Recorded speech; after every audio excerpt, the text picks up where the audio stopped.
going live. All right, so we're live. What's going on, chat? It was honestly a crazy chapter, a bit confusing. I just skimmed through it. Everything looks like it's gonna be like we're going into Egghead soon. But chat, how are you guys doing?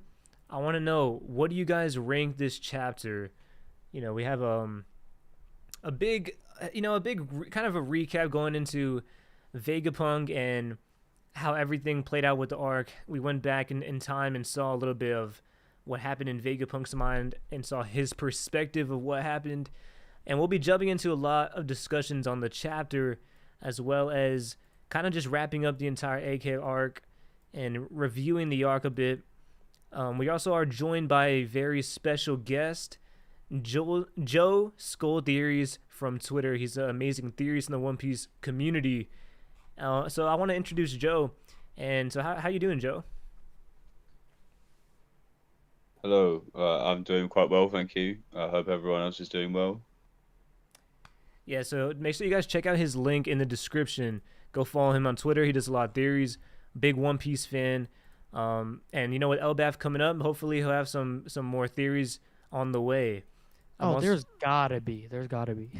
And shout out to Prince. He's here with us too. Prince, how you doing? What's up, y'all? Doing good.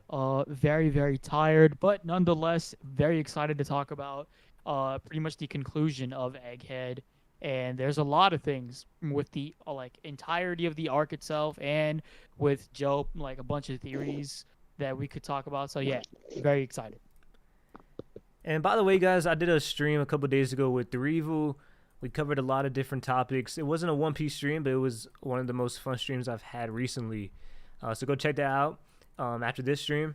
And for this stream, make sure you guys like the stream if you haven't already. Let me know if you're in the chat. I want to see what you guys thought about this chapter.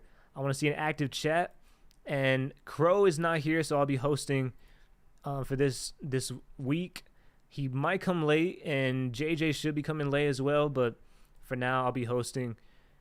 So yeah, I wanna jump into our guest here, Joe. So you've talked to me in the DMs, and you said you had some interesting ideas you want to break down, some theories, just some different ideas regarding the last chapter and Vegapunk and his speech as a whole. So I'm gonna let you take it away, bro. So I think the thing I want to focus in on is the last few chapters we've had with Vegapunk's speech. And basically people saying, a lot of people disappointed in, like, is this the big incident that got set up? I think in 1078 we said there'll be this big incident that will shock the whole world. A lot of people say that Egghead kind of fell off toward the end because of this speech sort of being a bit too long, not really revealing too much that we didn't already know, or a lot of people had already guessed. So what is the value of this speech for us as the audience? We understand that, okay, there's been lots of debates and arguments about it. Why does it matter if we already know it? Well, because it's informing the characters that are in the world of all these big things that we already knew. But there's the dramatic irony that the average character in the One Piece world, didn't have the first clue about any of this. So for them to learn it is going to change the whole world as we know it, as we come out of Egghead arc. But is there more to the speech than meets the eye at face value? I think if we look at the speech from a perspective of what actually is not being said, then that changes everything about it. So everything that's being said is for the in-world characters. Everything that's not being said, and there's an interesting line in the most recent chapter. Vegapunk says something along the lines of, we should be able to investigate history from every perspective possible. That's basically, I think, Oda telling us that we should now be able to look back at everything that we've learned before from every perspective we can consider it from, and that should reveal much more of the truth than actually we've been told directly here. Yeah, so it's interesting because when it comes to Vegapunk's speech, like you mentioned, it was kind of we had to kind of piece it all together. There was multiple different chapters. I'm not sure how many chapters. I'm assuming around like 6, 7. And so but when you look at everything together, I think it kind of is a more condensed version, and you can kind of see not only the importance of the speech, but also the implications for the entire world. What do you think about this, Prince? Uh, yeah. Honestly speaking, like if you look at the condensed version of the speech, which shout out to this user on Reddit who has the entire speech in text form condensed. It's a total of 13 chapters, and although like in some like chapters it's not too much, in other chapters it's a shit ton of information. And when you read it all together, it makes so much more sense, and there's a lot more things that you can easily digest and easily see the transition of like what Vegapunk is saying from line to line when you read it all together. And honestly, like I would recommend that every single person who like wants to understand the speech more read the full text version, because it does make a huge difference. And like there's a lot more different concepts and tiny details that you could really understand a lot more rather than reading it like panel by panel. Yeah, I know I've seen people compare it to other speeches in One Piece, especially Whitebeard. But the thing is, I feel like it's really hard to compare them. I feel like you can't really compare the two. Whitebeard's was like 1, 2 chapters at the most, and then this is like a really big. I would say it's a bigger lore drop, and while they're both important moments, Whitebeard's was a more emotional ending, with like I don't know, it was just a different. It's just a different thing. Where Vegapunk's is more just I think important for the story and the plot to progress. It's a very different way that it's presented in these arcs. Yeah, I'd say like, okay, I might be sloon for this. I'm not gonna lie, but in my opinion, if we were to rank like the amount of like world building impact these speeches have, Whitebeard's is very, very important. Do not get me wrong, but I feel like if you were to compare the two, Vegapunk's is a lot more impactful, because not only is it a accredited official talking to the entire world, a trusted scientist, not a pirate, and not only is it about like details and specific predictions, information, factual like readings and things like that that Vegapunk has made, rather than Whitebeard saying that the One Piece is real, but it also dives in onto the like idea that, oh, the entire world could be changed. Talks about the Void Century and the fact that the One Piece itself could change literally everything, and also who finds the One Piece could also change like the whole dynamic of the story. So that's why I feel like when it comes to impact for world building, this speech is definitely on top. Mm. So it might be underrated in terms of like it's like being long and drawn out, but in terms of world building impact, I think people got to realize that almost every single person in the One Piece world now knows about like many things that we haven't known about for like a good 800, 900 chapters, which is about Joy Boy, Void Century, And yeah, possible things with the world government, etc. I'm gonna add on to that, and then I'm gonna go back to Joe. So it's interesting you mentioned like the world building. It's the most impactful, and I think what's really makes it the most impactful is also Vegapunk himself, because how Joe was mentioning this whole speech, and specifically around Vegapunk, it's actually different from someone like Roger or Whitebeard's speech. These are pirates, and we even get in the beginning of Marineford like Whitebeard is a feared man throughout the world.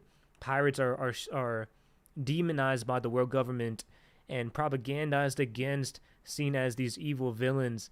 But then you got someone like Vegapunk, who we've seen the world has a different amount of trust and love for Vegapunk. He's someone who has created light and different technology that is very impactful for the world. So people just seem to love Vegapunk throughout the world. And so when he turns on the world government, when he's exposing these things, there's a lot more trust there.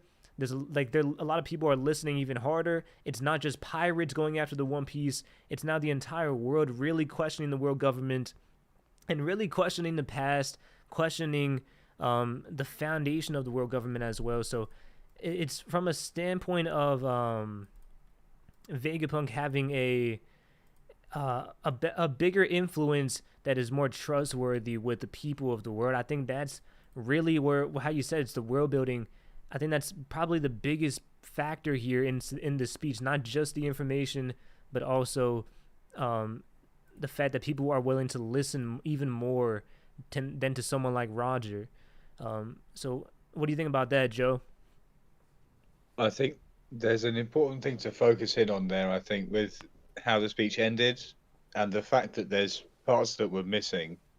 And I think that if we look at the conclusion that Vegapunk, like, signing off, when he's talking at the end there, he says, I'm confident that you've all come to the same conclusion now.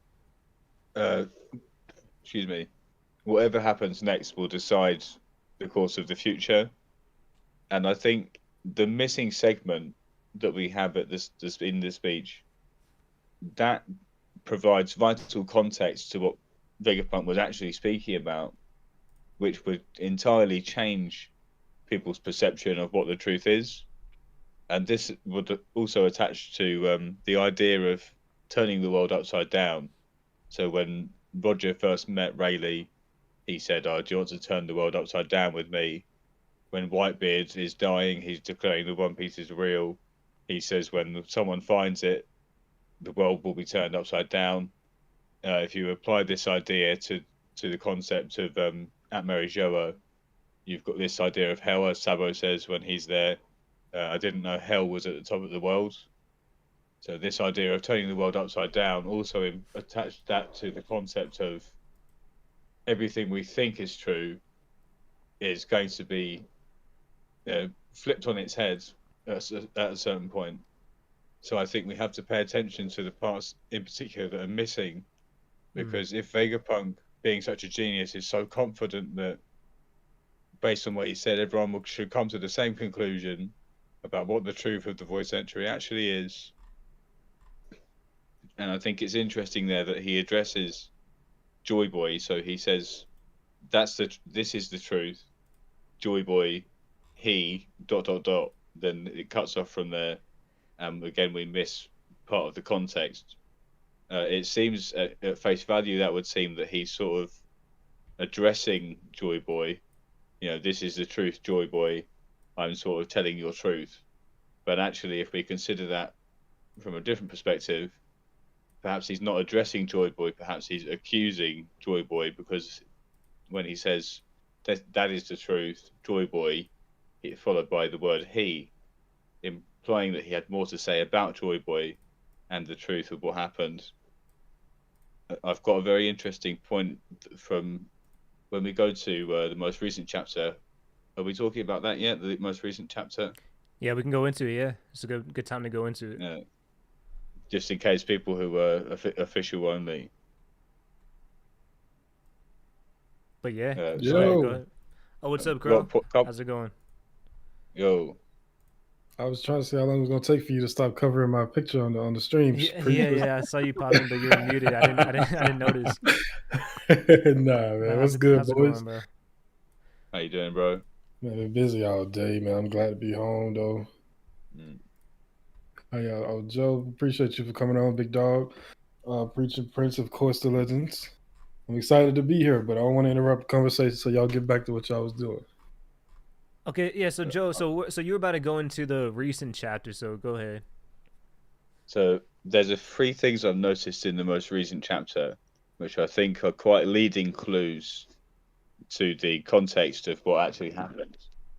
So we have, first of all, Vegapunk. We go back in time 2 weeks earlier, and they've discovered that someone has betrayed them. Vegapunk says at least 3 times that he seems to suspect Lilith as the traitor. He just inherently suspects his evil side, because Lilith is his evil persona, or personified. I think because of that, Vegapunk it just inherently suspects Lilith would be the traitor if that were to happen.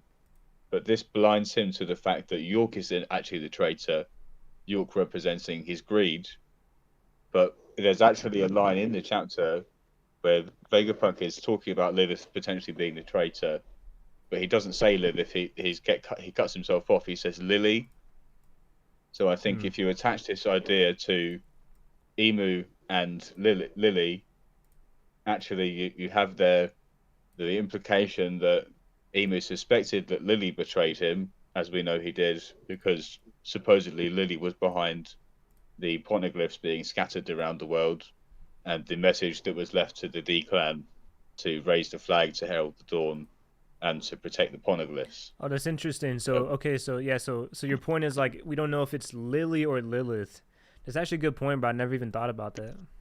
Well, I think that the point there is that the context of Vegapunk suspecting Lilith as the traitor also applies to the context of Aimu suspecting Lily as the traitor, when actually it was someone else through greed, not evil. So Emu suspects evil intent from Lily. Actually, that is misguided. It was someone else, perhaps himself, Aimu, or Joy Boy, was the real one who betrayed them. It's a good parallel, yeah. Yeah, and that was honestly probably my favorite part of the chapter, even though it's kind of just, I mean, you could like how you say you're breaking it down, it could be way more important than we think, but just from the first read, you know, it was just, to me, it was that was actually a really funny moment where they kept thinking that it was Lilith, where Lilith ends up being the one who survives, and they assume, you know, she's the evil one, she's the traitor, but you know, she's completely innocent at the end of the day. And so I'm really interested to see how Oda goes with her character, especially because now we have someone who is potentially the smartest person in the world, allied with the Straw Hats, and surviving this entire event, which is, I mean, this is going to be an interesting character to see how she can carry on Vegapunk's legacy. But yeah, no, this chapter had, I mean, I'll be honest, I was confused with certain things with this chapter when I first read it, and especially because we're going back and seeing Vegapunk's thought process through everything. It's kind of interesting. You know, one thing I found interesting too was I always mention the idea of York as, to me, it signifies a certain evil that Vegapunk once had. And because if you think about it, Vegapunk has split up these many different personalities from like greed and I forgot the other ones, wrath and I'm not sure the other ones, but so to see someone evil, Lilith, evil, yeah.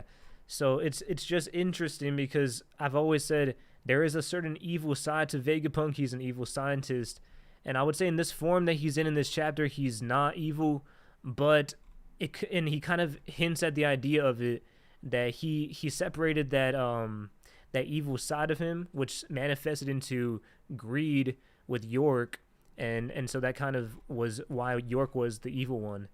And so it's interesting because, you know, we saw Vegapunk with some very sinister, creepy smiles with the Gorosei. So I'm thinking maybe at some point there was a darkness in him, but he realized it, and he realized he wanted to get rid of that, and then so that's kind of how York came to be the villain of this arc. I think it's an interesting concept, but I also like that he acknowledges it and he takes credit for it and he accepts the reality. He says, you know, this is my fault for doing this. So you know, Vegapunk's character arc has really, it's come to grow on me over time, and I think it was good that he at least acknowledges this. But what's going on, JJ? I saw you just join the chat, man. How's it going? Absolutely, everything is good. You know, John Sherrod and all social media. Firstly, I got to give my apologies to Prince, Preach, and Joe. You know, I had some son duties to take care of, you know, but I had to jump in immediately. But before I... What about me? I ain't heard you yet. My bad. What's up, Krow? It don't matter. I'm here. You feel me? I was speaking on the important people first. I was going to get you eventually. I promise. But, wow. Listen. Gotcha. Let me not lose my train. Let me not lose my train of thought. I wanted to speak on something specifically that Preach said. You know, I felt like the Lilith circumstance when Vegapunk was accusing Lilith was literally the highlight of the chapter to me, and I really think that's like Oda Facts. kind of giving us like cues in regards to like, listen, even Vegapunk don't trust Lilith. Like York was able to slide under the radar completely because the first thing that they thinking of is Lilith, Lilith, Lilith. So as we continue along and we imagine Lilith's going to be with the Straw Hats for the foreseeable future, I wouldn't be surprised if she do something that really shows that greed and the want to do whatever she feels is best for her at the end of the day, because that's what it takes to be a greedy person. So I just really wanted to say that. What up, Krow? Happy to talk to you, big dog. It's too late, unfortunately. Okay. Hey, But I it's did all want to good. say, y'all, before we like move on from the topic, that I think it's a very big hint that we knew York, aka Greed, was gonna be a traitor when the main thing that Vegapunk, like, or the bad thing about Vegapunk that we saw in flashbacks, for example, of old Vegapunk, was specifically talking about funds or talking about like needing research money, especially when talking to Dragon about like support and stuff, because he was ready to be with the revolutionaries, right? But the only reason he didn't want to was because that they weren't backed, they weren't funded well enough, and who had the funding? The world government. So because of his greed, he was able to make the choice of like siding with the world government, doing all those projects with them, and that inevitably led to his downfall, both mentally and literally physically, with York being a thing. I Yeah. think So, also oh, go there's ahead. Go ahead. also a clue in there's a clue in there. I think because Vegapunk throughout the speech he refuses to say which side was good or evil. I think there's a sort of nuance in there where Vegapunk himself, his perspective or his point of view, his experience, is actually in itself a clue or a context clue, because that presents an irony of what he's speaking about. So, if you take the example of Vegapunk suspecting Lilith or Lily, who it represents evil, you attach that to the idea that Aimu perhaps suspected Lily of evil intentions, when actually it was York or greed that was the real cause of the problem. So I think the clue there is that Oda's telling us to take Vegapunk's experience, also in the fact that Vegapunk erased his memories to prevent York from finding out that he had figured out what she was up to. That could also apply to Aimu erasing the Void Century, perhaps to prevent someone from figuring out that he had figured out what they were up to. So Aimu is perhaps hiding the fact that he's discovered a truth, or the truth, and he's basically erased all this history to prevent somebody from figuring out that he's onto them. Let me ask you, Joe. Do you think that's some? I have somewhat of an issue with the ambiguity that Vegapunk was using throughout this speech. I mean, of course, you don't want to paint the. Honestly, you know that the Cypher Pool people been coming at you for weeks, so you actually could see a reason of which you would paint the world government in a negative light, but he did everything he could to try to not do it, and that kind of leaves a sour taste in my mouth. I just feel like whether it be Preach talking about this man being money hungry and being more focused on his studies to the point where he'll literally take an almost an extinct race and make them war soldiers to the point where, yeah, I'm going to give everybody the message, but I'm not really going to tell them what they really need to know. I got a lot of issues in which Vegapunk handled that speech. Am I tripping? Talk to me. And I think there's a couple points of key context in that, where Vegapunk is refusing. He says that I don't know enough about him. We don't get to know who him is. It's just quotation marks him. I don't know enough about him to know which side is good or evil. He then later in the speech talks about how Joy Boy seemingly intentionally tried to pass down the ancient weapons through history to the future. And if Joy Boy was a good guy, why would he pass down intentionally the ancient weapons that are designed to destroy the world and cause this global flooding? Why would Joy Boy be the one who wanted that? So that would imply Joy Boy was the bad guy. So I think Vegapunk, because he doesn't have the context, when in the context of the Void Century, at least, he can't say which side was the good or bad guys.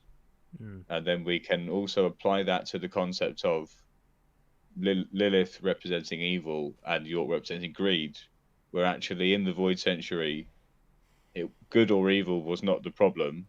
It was purely greed in the 20 kingdoms, trying to claim power, and the ancient kingdom, this massively advanced civilization that probably, got too big for their boots. They tried to do too much. They got too greedy, which would probably be why the war started in the first place.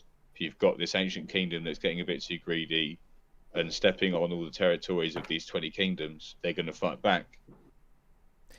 Yeah, I agree. Even in the beginning of this arc, we kind of get hints to that, where it's like, I've asked the question before: how do we know for sure that the ancient kingdom was fully in the right? We don't know for sure. I'm assuming there was, if we're talking about the D clan, right? I'm going to assume there was someone on a similar guy to Blackbeard. If we have Joy Boy, there's also somebody like Blackbeard in the ancient kingdom side of things with the Will of D, who was just a completely insane person, who was power hungry, who was using what they had for the wrong reasons and was a legitimate threat to the world. So I could definitely see a situation where, from the world government's perspective, they were in the right, and then Emu kind of at the end just manipulated its way to the top and just used both sides and then took over. But yes, I see what you're saying, especially when it comes to devil fruits and the technology that we can assume came from the ancient kingdom, the ancient weapons, and so much more. We don't even know. We assume it's like a futuristic place, so we don't even know what kind of weapons they could have had. I could definitely see where you're coming from with that. Another interesting thing is that the world government was formed on the promise of the empty throne, with all the 20 kingdoms or the 20 monarchs. All of them swore collectively that there should be no singular king of the world ever again. Why would they base that? Why would that be essentially the foundation or the genesis of the world government? Everyone collectively deciding that the one thing we're going to agree on before we start this is that there should be no one king of the world ever again. There's two things to that, that would imply that somebody was trying to be king of the world, and then you can attach that to what the Iron Giant said recently, that I failed to make him king. Well, that implies again that somebody was trying to become king of the world, which would be a pretty good reason for 20 kingdoms to come together in a coalition to fight back against you. If you've got this super powerful kingdom that is basically got too greedy and they're trying to become king of everything. Yeah, so my favorite part, like I mentioned, was the Lilith stuff. That whole joke was really funny. But I want to ask you, Joe, since you're a theory guy, at the end of the chapter, or I guess the end of the Vegapunk stuff, we get this idea that the sky clouds are going to be important for the future of the story. I just assume that it's going to be very important, because if there's an entire world that's about a flood, the sky islands, if you can create these sky islands, can save people. You can create sky islands where people can live in the sky, and so we'll have a submergence, but people can still survive, kind of like a Noah's Ark situation, I guess, but with sky islands or some kind of sky technology, cloud technology. Do you have any idea of what Vegapunk could be planning with this cloud technology to save the world? So I think this goes back to, I think we won't learn about this properly until we get to the Ancient Kingdom flashback, when we get the full context of the things that we saw Ed L discover when he went to the moon. He saw these paintings on the wall that showed looked like three distinct races of winged people who traveled from the moon city of Burka. They migrated to the blue planet. The fact that it's called the blue planet would imply that it was already flooded at the time.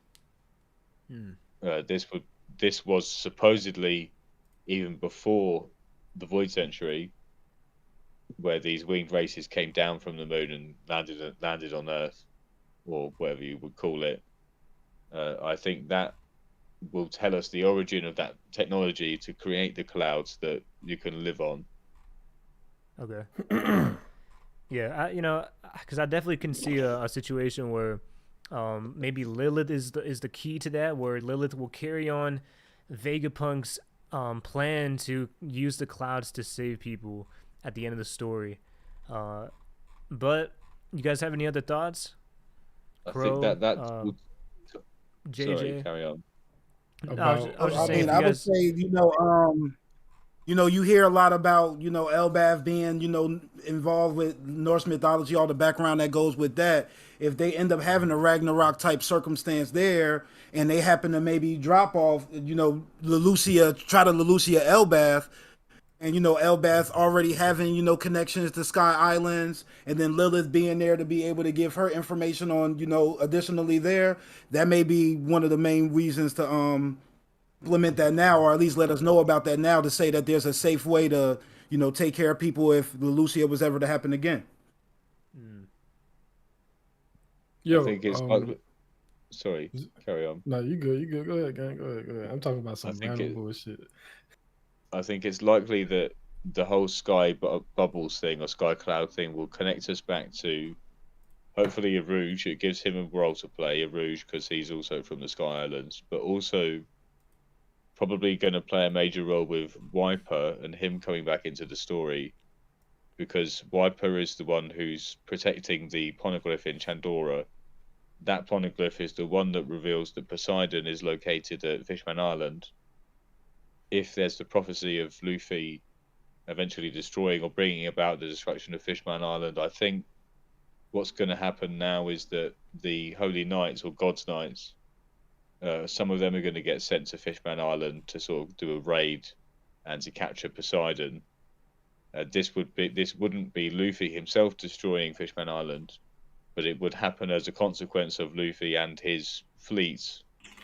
I think there's been 3 occasions where all of them have beaten up Saint Charlos. So that would be sort of rather than Luffy literally destroying Fishman Island, it's his actions and the actions of people associated with him that bring about this sort of retribution from the God's Knights, which would also parallel the Heaven's Judgment that we had from Skypiea again. But that would, bringing that back around to Wiper, that would mean that he would then have to do what his ancestors did, what Calgara was talking about when he talked to Noland, where they fought to protect not just the poneglyph, but also the person, obviously the poneglyph representing Poseidon. So I think that whole thing of the sky clouds is going to bring us back to Wiper, who will end up getting involved with the Poseidon plotline and the God's Knights. This will then also bring us into a Rouge and hopefully also NL coming back into the story as well. So I know you're a big Skypiea fan, Joe. And like you always say, you always remind me, even though I'm not the biggest Skypiea fan, but you always say the more and more we go into the story, the more Skypiea is relevant, the more important things become. But I just want to, just more, we're going deep into theories and stuff. But I just want to ask you like a more fun question. What are your favorite arcs? Maybe like your top 3. Is Skypiea in that top 3? I think in terms of my top 3, I would have to say Marineford and Enies Lobby are pretty much like set in stone in top 3. It would be difficult to bring any of those out of that. I'm indecisive about what my other top 3 would be. I think I would put Wano, Egghead, and Alabaster up there. Okay. Skypiea is 5th or 6th or 4th, somewhere in that region of my favorite, I think.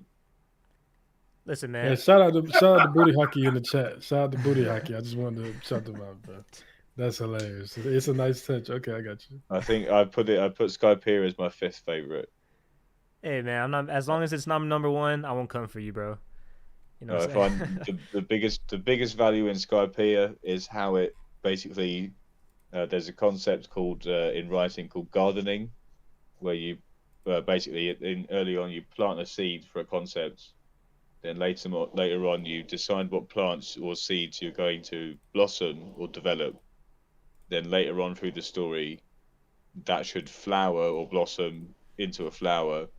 Where Oda planted the seeds for things like Elbaf in Little Garden, and for Lily in Alabasta, and in Skypiea he's planting the seeds to things like the Nika plotline and parallels between LL and Emu. Yeah, there's a lot, especially for theory, people who are heavy into theory, and I would say Scott P is definitely one of those arcs where you can go back and find little details, how you said, where Oda would expand later on, and one of those things right now is that's the sky clouds. I always thought it was a really cool world building with I forgot what it's called, the pyrobloin and just how they were created. And so Vegapunk creating it, it's also interesting because it makes you wonder if Skypiea is even natural at all. I mean, it's assumed that it was from a volcanic eruption, but it's just, I don't know. At this point, it's like if Vegapunk can create that and he was studying the ancient kingdom and their technology, it makes you really wonder. So, but yeah, I mean, what do you guys think are some other big moments in this chapter you guys want to talk about? And then we can go into like the Egghead arc overall. Let's talk about some drama. Oh yeah. Sanji talking to corpse? Nah, we talk to dead people all the time, bro. That's what praying is. But let's I mean, we talk to Brooke every day, right? Let's talk about some translation problems, man. Was it what spoilers or TCB? To an extent, there's a certain line in this chapter that a lot of people saw as either wank or just depending on the translation. You feel me? So I don't know if y'all noticed when the Giants, after we saw all of those bum ass vice admirals knocked out, right? All included. All included. She's a bum. I'm sorry. I take back my Kobe statement. Exactly. Come on. Exactly, Damn, bro. man. Kobe would not be knocked out, bro. But I mean, he might have been knocked out. I'm not gonna just say that flat out. This is Joy Boy we talking about. But anyway, when Dory and Bragi are like, yeah. So the spoilers originally dropped the line, and they're like, the line is that might have been stronger than Shanks's Haki, right? Yeah. Then the chapter drops. That's what people was like, yo, if they're comparing this to Shanks's Haki, then that's just insane wank for Shanks, right? I didn't see it like that. The chapter drops and it's that was greater than red hairs, flat out. They said it was even greater, right? Mm-hmm. With the whole agenda thing, people can get quite petty with the whole agenda thing. I would say that, whether it says directly that this is stronger than Shanks, or maybe it is, I don't think it matters, because the point is that it's basically just saying, this is top tier. That's all it means. Yeah, it does matter though, because if Shanks is if you're comparing something to someone, I mean, obviously Joe Boys is stronger no matter what the wording is, but to even have to question or think about whether this is stronger than Shanks's just shows you just how powerful Shanks's Haki is too. Like it's wank indirectly, but it's still. Do you think they were questioning it, or do you think it was more just straight up it's stronger? So that's the thing. Morge was streaming, right? And the translator for TCB was like, this was a mistranslation. I don't know why he would. I mean, if he was the translator, I don't know why he let the chapter drop the wrong trans. That's weird. But he was like, yeah, it's not supposed to be that was greater. It's supposed to be like that might have been, or like still like vagueness around it. You know what I'm saying? So that's the thing. I think Oda likes to use the implication of being better than Shanks as like the benchmark for being like the strongest or top one. So if you like say Mihawk, for example, because supposedly he's better than Shanks, he's stronger than Shanks, he's the world's strongest swordsman. That is what makes him, like they mentioned in a recent chapter when you've got the cross guild bounties, they say it's distinctly because Mihawk is better than Shanks at swordsmanship, well, you can say maybe he's stronger overall. That is what makes him the best swordsman in the world. So again, you have here the implication, or that just by implying that you're better than Shanks, that makes you the best. You must be top one in that category. Exactly. I I'll look say at it like, this. yeah. I saw don't it know from a if I see different point of view, it though. too controversial. When we Same. first saw Shanks pull up to fight Whitebeard, I mean, he knocked everybody out except for like a few handful, Marco and a few others. So, I mean, I'm pretty sure Shanks could do this same feat. And, I know we talked about it before. We don't know what level of feat this is for Joy Boy. It seems like it's really like an incredible feat, but it could be that this is not really even like, it's only a small fraction of Joy Boy's power. But he did And- say this is the strongest Haki, though. Remember? Well, yeah, no, I agree with that, but I'm saying like, I'm just saying for Joy Boy, this might be kind of like a like as far as a feat, right? Like it's his powerful Haki, but who knows? Joy Boy could maybe knock out entire, even like stronger people than Vice Admiral. But but basically, If he himself said this is my strongest Haki, I'm just gonna assume that. I'm not gonna say like he cannot at any like get much stronger than this like feat wise, but I would have to assume that this is like up there as far as he's not just gonna blow this out the water. You know what I'm saying? Also, shout out to Booty Haki for the $9.99. Appreciate you. Go. He's pushing the Kizaru Kill Saturn agenda. Hey man, I'm on board with you. Hopefully you do something, because if not, this is the most disappointing arc from him ever. yeah, I think when it comes to Shanks though, it's like, you know, Shanks is the top tier, man. Like from as far as when it goes to Haki, I don't see it as wank at all. I think Shanks is just that guy, bro. I think he is. See, to me, I think it's just a comparative thing, as in like Dorian, Brogy, and all of Elbaf, what they've experienced as the strongest conquerors Haki is Shanks. It's true. So that to them, that is their pinnacle, right? So if they're like seeing another conqueror's Haki, right, that is either equivalent to Shanks's, like based on what they're seeing, or possibly stronger, which is what they're saying, then that's why they're questioning it. They're like, oh my god, like is this greater than Shanks's Haki? And it also should be known that nobody knows it's Joy Boys. Because I feel like if the Giants knew it was Joy Boys, they would have been like, oh my god, it's Joy Boys Conquerors Haki. Like, it's the greatest since 800 years ago or whatever. Like, they could have done some even more wank shit. But the fact that they don't know it's Joy Boys Conquerors Haki speaks volumes. Because it's just random Conquerors Haki, but it's stated to be stronger than Shanks, which from Elbafian Giants' perspectives is like top tier. Yeah, I think that's a really good point, actually, Prince, because it's like how you said, Shanks is their guy. It would be like the same thing as if this happened in Wano and they said like, oh, this is even stronger than Kaido's or even stronger than Odin's. Exactly. Yeah. But I would say that is wank for Kaido too, though. I don't know why that can't be the case. I don't Like, think if it's I just- wank. I somebody think was it's It just shows that what their territory's top one is, and the Exactly. fact that So I look at it like this, right? If that person is capable of being compared to this, like the Giants have been here all arc. They've seen Luffy, and they also saw. Did they see when Workery first did the Conqueror's Haki Roar? I think so. maybe, so, They yeah. felt it. I don't remember. Yeah. Yeah, they felt felt it. yeah, because it was blowing Luffy clothes off, and he was with the Giants. Oh So yes, it's not like They they're felt just. it.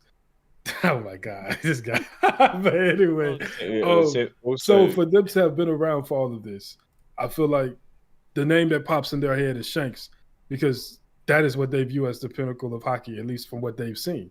That is wank indirect. Like, even if somebody compared, for that to be the name to come up, that shows that they look at him as the top tier of Haki in the verse right now. Also, shout out to Double O Flebbins for the 10 gifted, and Booty Haki for the other $10, so that's 20 altogether. Appreciate that, gang. Believe in Kizaru Awakening, and his Blackbeard making his move. We'll talk about Blackbeard going to one on Fishman after as soon as we wrap up this convo for sure.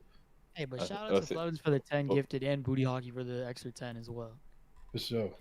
I think it's also Is that important to Booty remember. Haki from one of your stream, Prince? Nope, I haven't streamed in a long time, so I know for a fact that is not from one of my streams.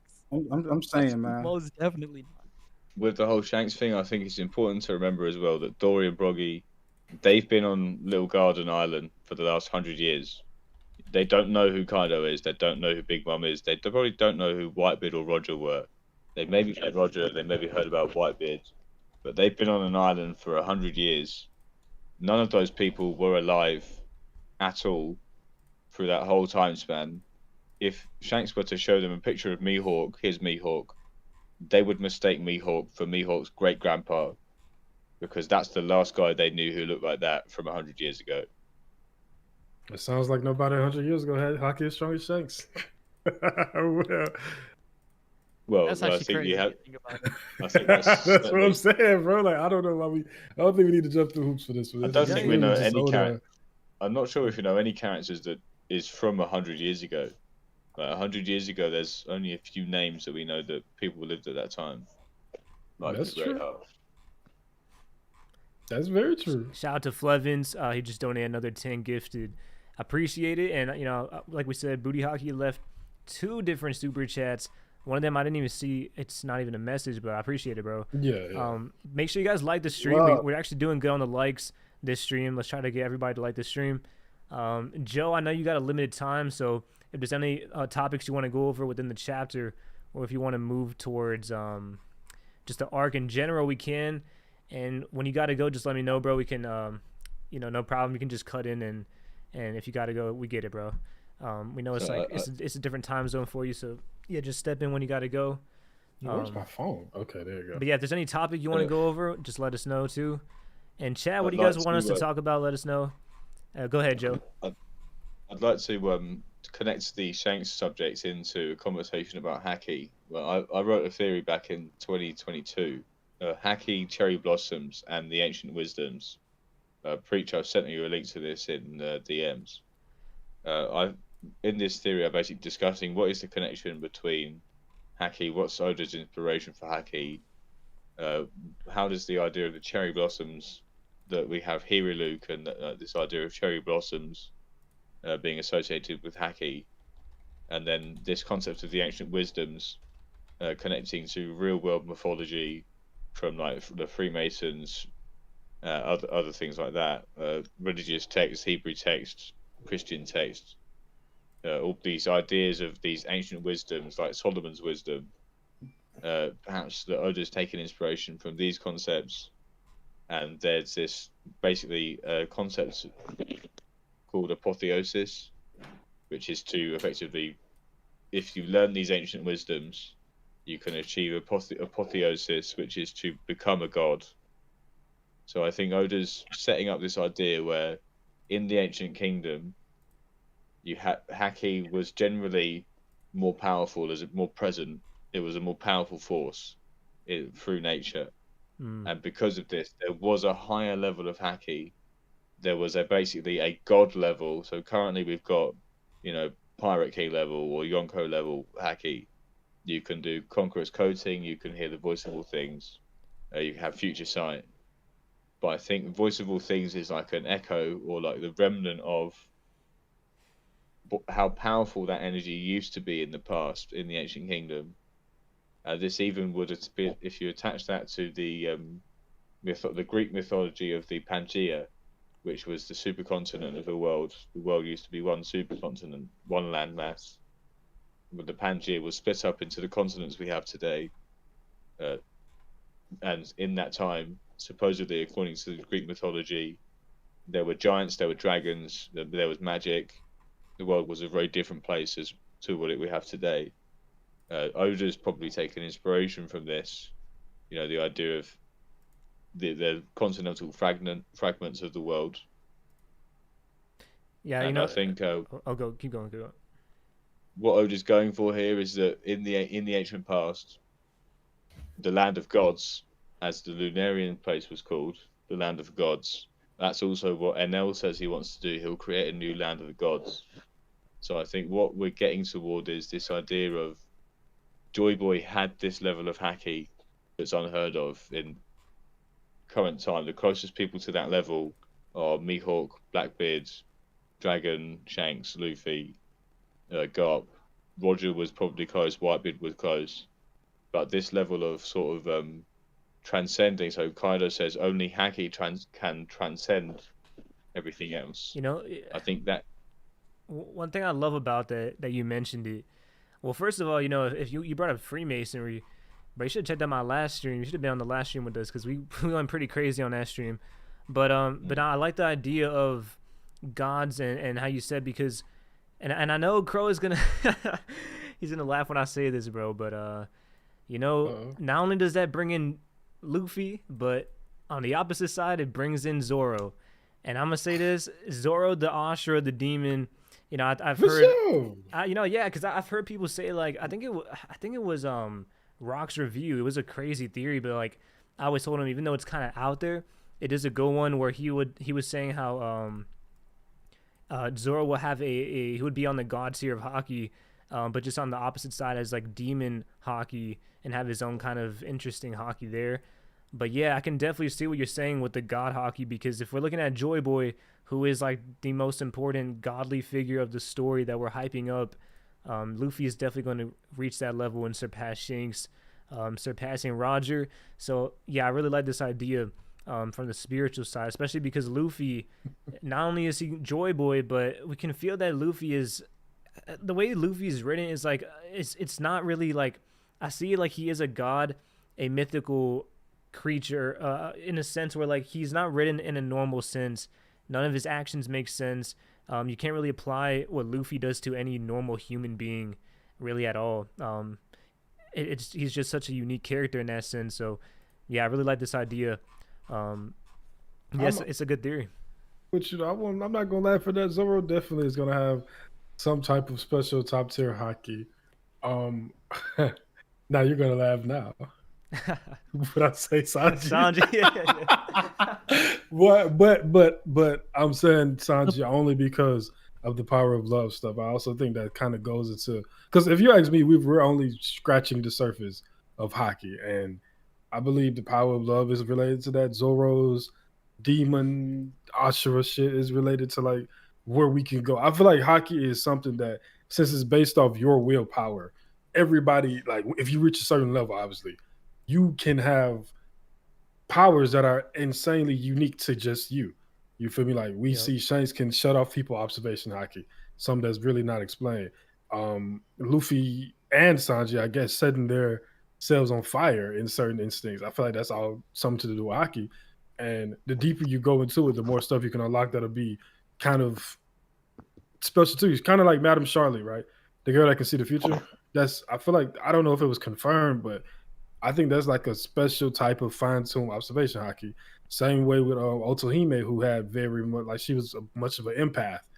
I also think that was related to observation. Like I think that everybody can unlock certain type of special abilities that no one can get through their own hockey. But I like that idea a lot, especially because hockey. One of my biggest criticism with hockey, especially compared to Devil Fruits in the beginning, it just felt like hockey.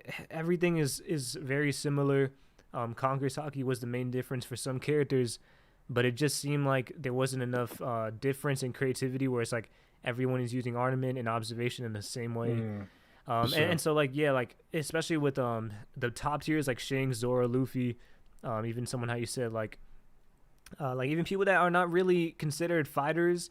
You mentioned I think Otohime and some others. Yeah, I would love to see that, and specifically Usopp would be an interesting one, and even like Kobe. Kobe's young, but in the future, I don't know if we've talked about it before. Will Kobe have Conqueror's hockey? But regardless if he does or not, it would be really cool to see Kobe have his own hockey and style of use where it's even different from Garb, even different from really everyone. Facts. So there's a cool concept I think that ties all this together and also attaches to the idea of becoming a god. If you look at the scenes back in Alabasta when Zoro learns to hear the voice of all things or the breath of all things, he hears the voice of the stones, the voice of the trees, the voice of the earth itself. He can tell that his sword is over there because he hears its like harmonic resonance on an atomic level. If you look at, there's a book called by Stefan Alexander called The Jazz of Physics, which talks about the concept of how basically everything in music, the patterns in music, also reflects how patterns work in geometry and astronomy. this concept book, the book talks about the idea that the Greeks, if you go back to Pythagoras, he believed that their geometric patterns in the solar system actually created musical notations, and that there was actually a sort of harmonic resonance throughout space and time, caused where he didn't understand atoms at the time. But Pythagoras sort of observed these celestial bodies and thought, this is like the structure of music, it looks like music. So then that actually was taken up by Jonas Kepler, who created the idea of the music of the spheres, which is a Greek philosophy. And I think this idea attaches to the idea that even Einstein has commented on, so now we actually know the proper science behind it, where actually Einstein has commented on it, that actually there is this sort of atomic resonance. Everything has an atomic presence. All atoms are connected.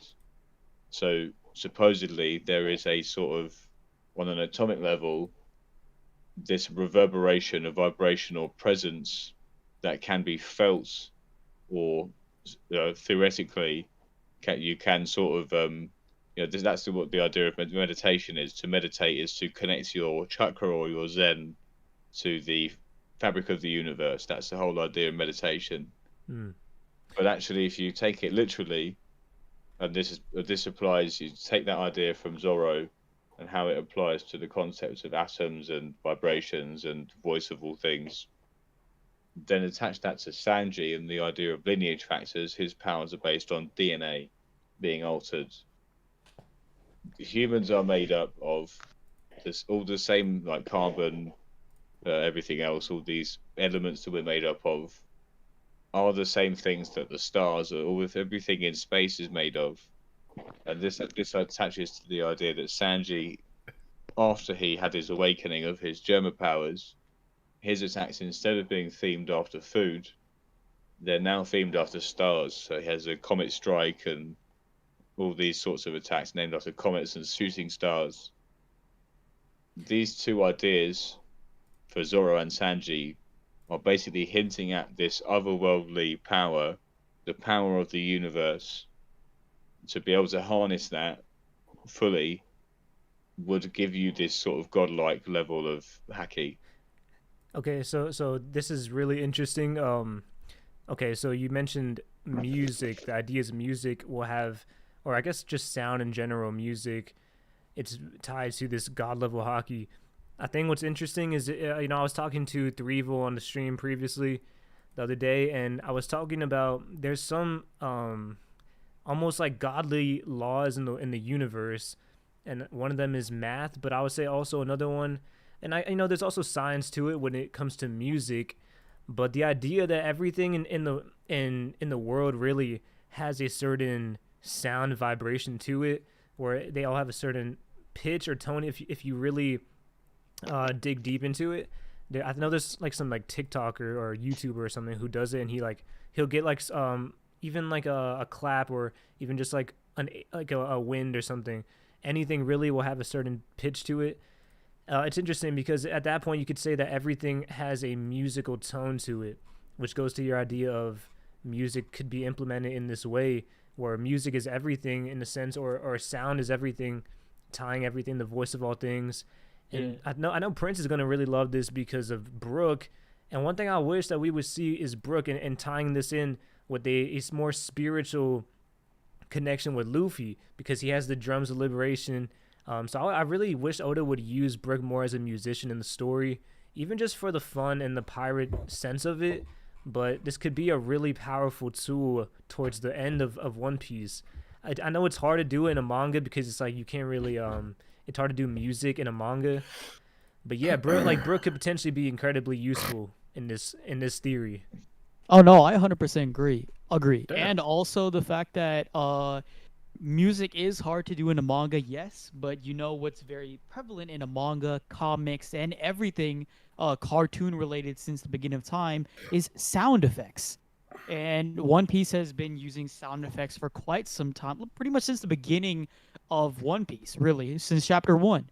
And I've had theories that Dawn, the drum sound effect that's happening in like every major event in One Piece, like the big katakana in the back, is what the D stands for. There's the voice of all things, drums of liberation. There's like a bunch of sound effects that Luffy even like plays through when it comes to like using Gear 5. He's very like cartoon-esque. Well, I mean, we all saw the Gear 5 episodes. Like, sound effects were very, very, like, iconic in those episodes specifically. So I feel like not only will sound or music or just those general things have a very big impact, but I feel like they will probably have the most impact, because if you really do look at the like main things that people can connect with, it's music, culture, food, like a lot of things, right? And it's a lot of the things that Luffy also enjoys the most. So I feel like Luffy and like what he's able to enjoy is a key to understanding how like all of these different nations in One Piece can connect with one another, whether it be through sound, music, hell, food even. I mean, like considering Gear 5 is literally food powered, and there's like multiple nations even fasting, like Elbaf, Wano. Like Elbaf literally has a like the I forgot what it was called, but the summer solstice that they have or whatever to The appease winter to the sun solstice. god. I forgot what it like was specifically called, but they literally like before the dawn of the sun have a entire fast. I need to remember the specific name of it, but that's why Big Mom had her nervous breakdown because she wanted the I forgot what it was called. The semla, right? That she didn't have semla for like a long ass time and like went completely berserk, but the rest of the villagers were able to do the fast. So things like that are kind of in a way like bringing nations together. Like if they like say like, oh, I do fasting too, or like, oh, we love food, or like we love music, and then they're able to like connect with the same kind of music. Like for example, being sake, then yeah, it could really be a very huge thing that ties things together. There's also going back to the idea of Haki, sorry, connecting the idea of music and Haki and this sort of concept of everything having sort of harmonic resonance or vibrations. There's actually a quote from Albert Einstein: everything is energy, and that's all there is to it. Match the frequency of the reality you want, and you cannot help but get that reality. It can be no other way. This is not philosophy, this is physics. So Einstein's basically pointing out that the fact that we have this sort of everything in the universe has this sort of atomic resonance is because everything is energy. Everything has a frequency because it has energy. It has an atomic presence. It has electrodes and neutrons and everything in there to have this sort of presence, which makes reality possible. And that's why you have these frequencies that can be actually be observed by, if you have this special technology, you can actually observe the frequencies of the sound of the moon as it goes through orbit, or the sound of a shooting star. And I think that idea that everything is energy is the root of, in real world mythology, the idea of Zen or chakra, having this inner spirit that you can open up and you can attach yourself to the universe. This is in Hinduism, Buddhism. Almost every major religion has a form of this through prayer or through meditation. And I think that's sort of where the idea of Haki comes from, or Nen, or chakra, is this idea of using the energy that is in the universe and sort of channeling it for yourself. Yeah, Sure. like I said, I like that theory a lot. Um, I've seen, because I've seen you keep adding a little bit to this, because it's like an older theory, right? So that was one I made back in 2022, 2021. Yeah, so I like that you keep updating it over time when we get new things. Especially, you mentioned Einstein, and now we get Vegapunk. He's like has some connections to Einstein with the inspiration there. But yeah, I feel like we'll have to wait for the long game, see what Oda does with Brooks, specifically the drums of liberation, and kind of just see how things play out. Yeah, it's going to be an interesting one. I think there's definitely a lot of potential with this theory. You got any other theories, or do you want to just move into So just the I'll overall leave, the arc review in I'll general. leave I'll leave that last theory on a note by recommending something. There's a segment from a video of like it's him doing a sort of lecture, but it's also a musical performance. Whiten Marsalis, famous jazz musician, doing a sort of lecture about the history of music, African black music in America. There's a really interesting segment in that where he talks about the history of the 2-beat groove and the origin of drums, and how Okay. this is attached to the idea of liberation and freedom. Mm. There's a very interesting point in there where he talks about the 2-beat rhythm. I noticed that actually this 2-beat rhythm is the same rhythm that gets used in the drums of liberation. I think they're very interesting, just generally for people to watch in their own time. White and Marcellus, the history of music, very interesting things there to consider when investigating the drums of liberation and perhaps Oda's inspirations behind it. Yeah, we know Oda has a lot of different inspirations from around history and different. I mean, honestly, I'm always shocked with how much Oda knows and where he gets these sources and of inspiration, because it seems to just be so vast from different places of the world and just different ideas that I would never even expect Oda to know about. So I kind of wonder, like, how does he know all this? Does he spend a lot of time researching and just diving into different topics, or maybe he has some kind of team that helps him gather ideas? But yeah, I saw Dak Sake in the chat. Shout out to Dak. I don't know if he's still in here. Ooh. I see the chat's been pretty good this stream. So I That's been appreciate you active. guys. And so now I want to. So if do you have any other theories you want to go into? I've got two I'd like to focus on, and then I'll probably have to drop off shortly after that. I'll have a bit of time to chat with you just afterwards. Yeah, sounds The good, bro. first one Go is ahead. I think we have 1, 2, maybe 3 chapters left of Egghead. The Straw Hats will be sailing away. We'll still get some, like, we'll cut to the Straw Hats on the ship, discussing what they're going to do, chatting to each other, have a few of the usual gags.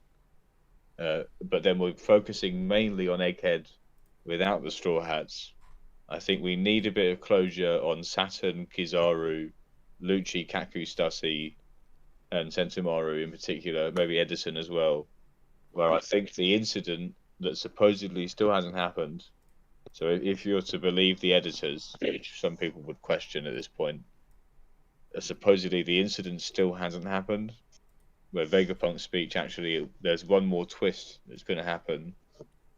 If we consider the fact that the Straw Hats escaped, they got away, but actually, if we look back at what the objectives of Saturn, Lucci, and Kizaru were, they were to obtain punk records or secure punk records, obtain the Mother Flame and secure that, protect York and make sure York is on their side, and kill Vegapunk.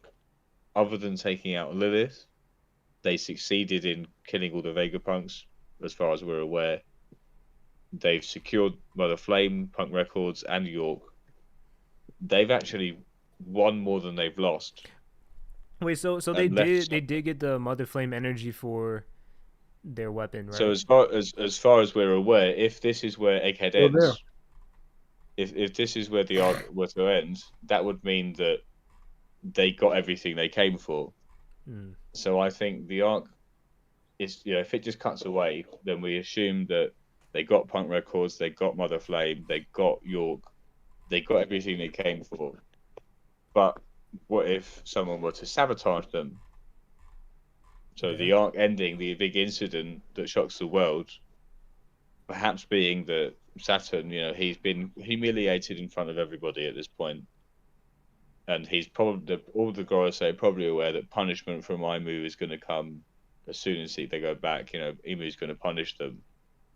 So Saturn's probably going to take it out on everyone around him, and it's been a no witnesses situation. You witnessed me get humiliated. You've witnessed all these forbidden things that you shouldn't be able to see. I'm going to kill you all. So he tries to do that.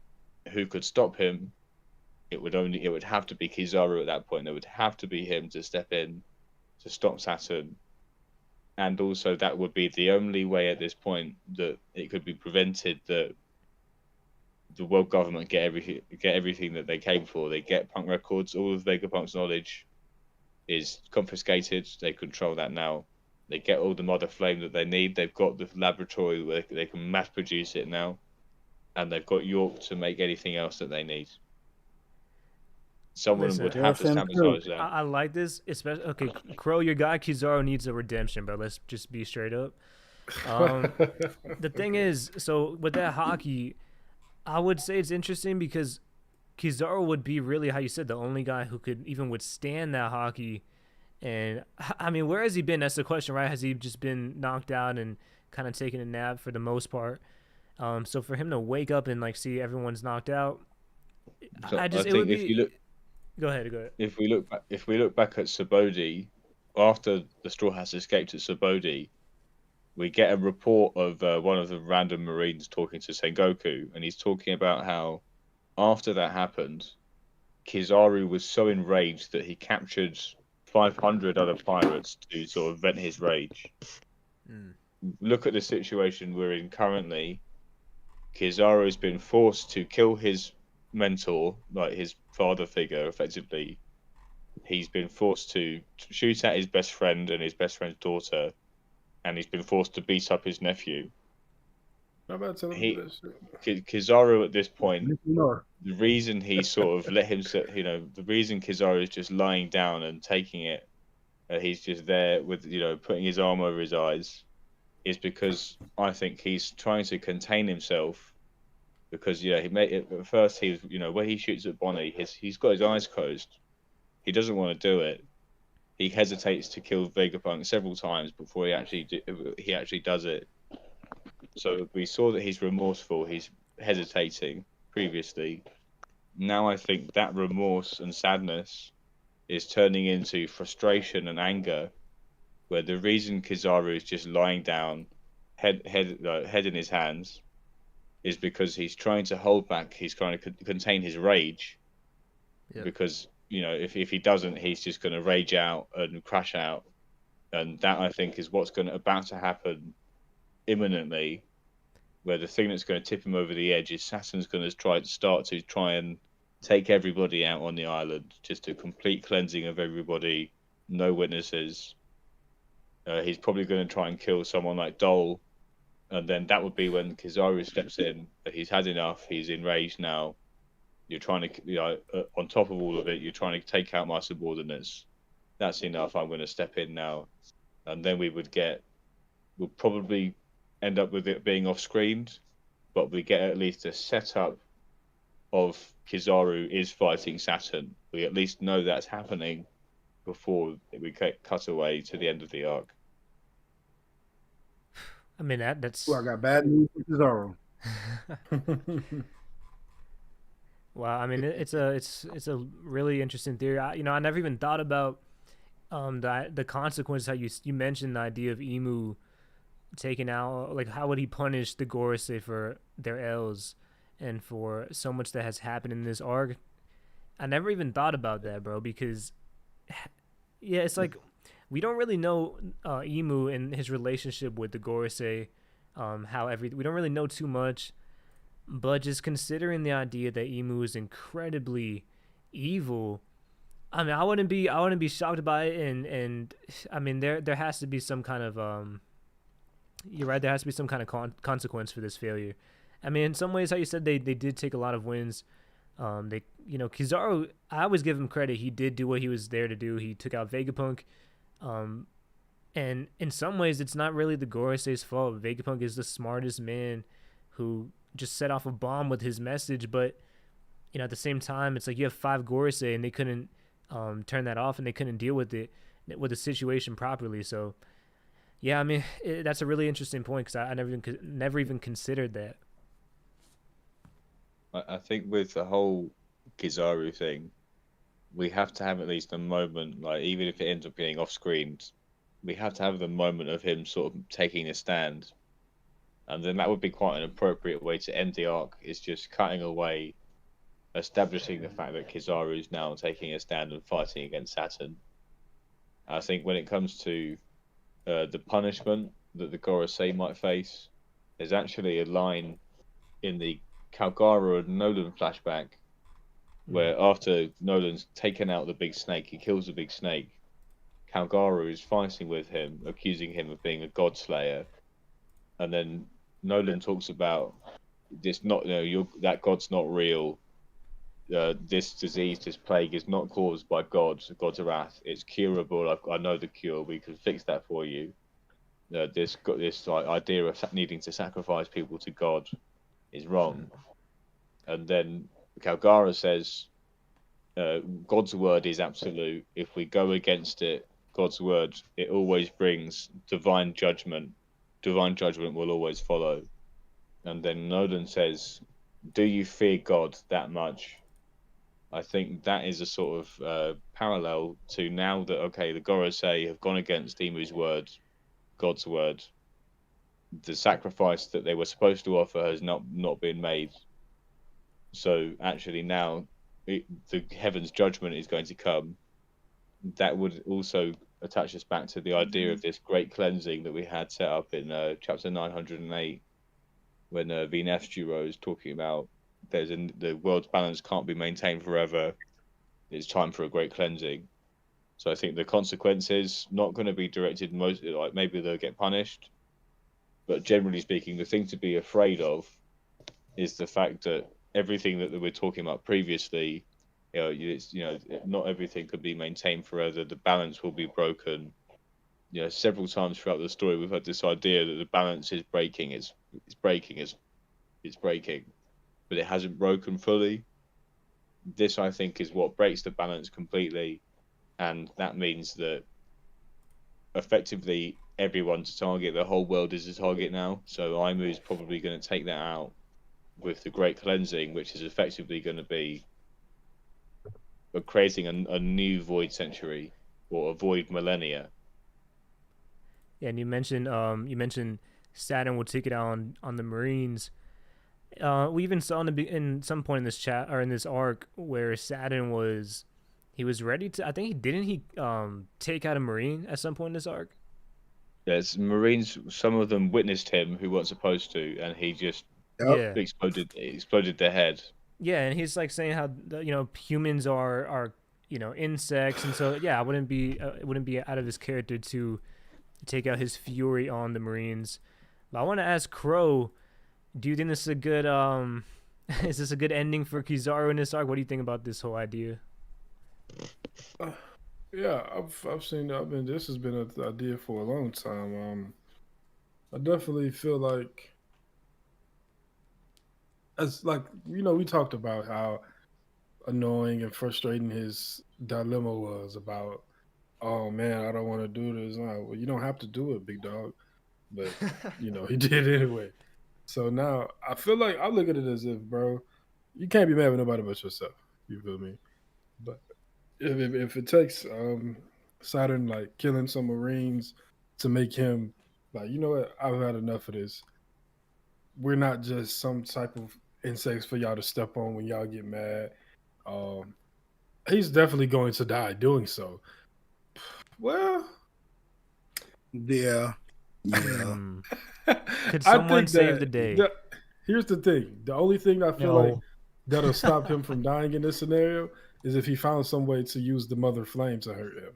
Okay. Right? Like, let's say he destroyed the island, not the island, but the what's the thing? The lab, because he didn't want them to have access to the stuff, and the mother flame is there, and it hurts Saturn to the point where he can't fight back or something. You know what I'm saying? I think Kizaru could defeat Saturn, but then Kizaru would take it upon himself to destroy the laboratory where the mother flame is made, and that would basically be like, he has to stand at the center of a self-destruct of this nuclear weapon. So he's already had a hard fight. He's already been beaten up by Luffy. He's had a hard fight already. He goes through a whole fight with Saturn. Perhaps he even defeats and kills Saturn. But then, when he's on his last legs, he's really beaten up and wounded. He walks into the Mother Flame thing, and it just all explodes, and that takes him out. He gets atomized. I'm not so sure if Kizaru can beat Saturn. To be honest with you, I just But watched I think Luffy struggle to do any meaningful damage to Is him this all Kizaru's arc. awakening moment? It has to be the his awakening to do anything to him, the but defeat problem him I'm is a the, whole different. So, the I don't we'll think he come back has to to this real defeat him quick. in order to achieve his revenge, so to speak. I just thought of something real fast. We'll come back to it. So you guys are mentioning the Mother Flame, and I was wondering about the clouds, what they could be used for, and especially the flood is one part of it. But I'm thinking now, if there's an island destructive weapon, the Mother Flame, we saw it was towering over the clouds. So maybe these cloud islands could be somewhat of a safe point for, from to save people from this Mother Flame weapon. It's just an idea, but yeah, we can go back to that Kizaru I mean, conversation. I also feel like we always talk about eventually the Marines splitting from the world government and becoming their own thing led by Sakazuki until he's eventually defeated, right? Um, I think that Kizaru going out is some type of blaze of glory, and like we said, he doesn't necessarily have to die, but him just rebelling is probably the best bet to lead to the rest of the Marines. Like, yo, we just heard Vegapunk's speech, even though Vegapunk was a lot less direct than I would have wanted him to be. It arose questions. You know what I'm saying? Um, Not only that, we have seen how Saturn has treated people that shouldn't look at him. Maybe we're not on the right side. You know what I'm saying? It would take someone like Kizaru. Uh, I just do interception by. Oh my god, bro. It would take somebody like Kizaru to be a martyr, I guess you can say, for the movement and lead to them rebelling. I think what we're going to end up with there is the Marines split into two factions. You've got the separatists who want to be independent of the world government and the world nobles, the celestial dragons, and then you'd have the loyalists who want to stay part of the world government and be connected to the celestial dragons. You probably have the head of the separatists being someone like Fujitora, and the head of the loyalists being someone like Green Bull. You'd have a Kainu who's sort of in the middle of those two. For sure. I appreciate he'll be back, so I took over for hosting wise. Shout out to Mihawk D Goats in the chat. Mihawk Load F Saturn. I am inclined to agree with you, to be honest.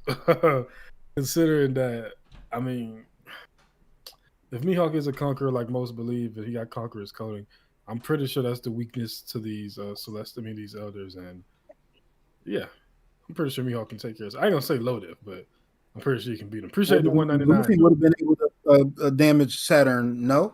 But was he using it? Is the question. Oh, jeepers creepers. I mean, it has to be asked because I don't know, bro. I think when it comes to the Gorosei, they are invulnerable under certain conditions. Where I think there's maybe a max out mode where they've got an invulnerability that sort of it has a cap limit to it. So we saw the only time that they were damaged, they were able to immediately regenerate. There was no problem at all. They're back to 100% every time. None of the Gorosei left with any kind of lasting damage at all. They just got repelled because of the sort of voodoo magical dark circle link got cut. So it's kind of like Full Metal Alchemist, right? You know, Greed. Have you seen Full Metal Alchemist, Joe? Mm-hmm. No, one of my favorites. One of the first I've ever seen. Oh, for sure. You know, Greed was technically immortal or whatever, but all you really had to do was just overload his regeneration to the point where it just he just got washed. You know what I'm saying? That's what not Greed. Was it Greed? Yeah, it was Greed. That's what the Fuhrer did to him. I think so. That should be right because it matches up with the mythology. Mm-hmm. Oh, pick 6, guys. Let's go. I might need to quit this game. All right. Anyway, Joe, I'm pretty sure you said I know you said you had 2 theories for you had to get out of here. One of them was the Kizaru thing. Did you get to the second one, or did I just miss what you said? The last one, I'll leave you on to sort of ponder on this because I don't quite have a solution. It's part of the thread I'm writing at the moment. Just a point of observation. through the chapters of Vegapunk's speech. When Vegapunk starts his speech, one of the main reasons he says I don't intend to discuss who's good and who's evil is because he says I don't know enough about him, in quotation marks. Then during his speech, he says, those of you who carry the initial D, among you there is Mo, that's just in quotation marks, supposedly Mo, it came up in the TCB like footnotes, the comments, that Mo could also mean also. Mo means also in Japanese. So that among you there is, those of you who carry the initial D, among you there is also, then this part of the speech gets cut off. The next part we hear is, and their name was, that gets cut off again. Then it's nothing, ... of the sorts, ... That's why, ... That ceaselessly inherited aspects, we call it will. So Vegapunk is saying, those of you who carry the initial D, among you there is also something or someone, and their name was something that doesn't get said. And then this is a vital piece of context to nothing of the sorts. That's why the main reason for the will of D, that ceaselessly inherited aspect, we call it will. So he's saying that there's someone in the D clan who supposedly has a significant name, a hidden name, that is vital to the context of the true meaning of the D clan. If we were to take the best possible guess at that, I would say, those of you who carry the initial D, among you there is also another with a secret name, and their name was Water. This is the secret name of Trafalgar Law and his family. I would like that. I definitely feel like it's a little weird, also, like his name in general. You know what I'm saying? Trafalgar Water, D-Lo. Well, So Mihawk glowed of Saturn. That's we can get into that later, right? Yeah, we can talk about it. if you take this idea of him, so Vegapunk Nothing. starts the speech by saying, I don't know enough about him. Then Vegapunk says, among you there is also, and their name was, so there's somebody important, him, presumably, who is part of the D clan and is vital to the context of the origin of the meaning of D. And also when MF, the Iron Giant, speaks at the end, he says, I hope Joy Boy forgives me. I failed to make him the king. The king of what? So this idea, there's a clue in the speech to a character called, that we only know as him. Him is all we know him as. It gets mentioned at the start and at the end of the speech. And I think Vegapunk was trying to tell us who this person was, but that was the main part of the speech that got cut off. But the main clue is that there's a character, him, who is among the D clan and is vital to the context of how the D clan came about and what the true meaning of the D really is. I feel it. I like. You're right. That's something to ponder on for sure. Luffy's job to make Zoro the true king of the pirates. That's kind of how I heard it. Like that's how I interpret it. You know what I'm saying? Great. Well, Well, I think I wow. almost said something very rude, but I'm gonna let you rock. I think it's You might because still be on that summertime John shit. I got you. Listen, Vegapunk at the end of the speech says that he hopes everyone, he's sure that he's certain that everyone should come to the same conclusion. I think the detail of who this person was and what their name was is going to be the main piece of context that makes Vegapunk so confident that everybody should come to the same conclusion. Because we've talked about it now, we're talking about it now. People in the audience, in the fans, we disagree about the speech, so we disagree about the context, the importance of it.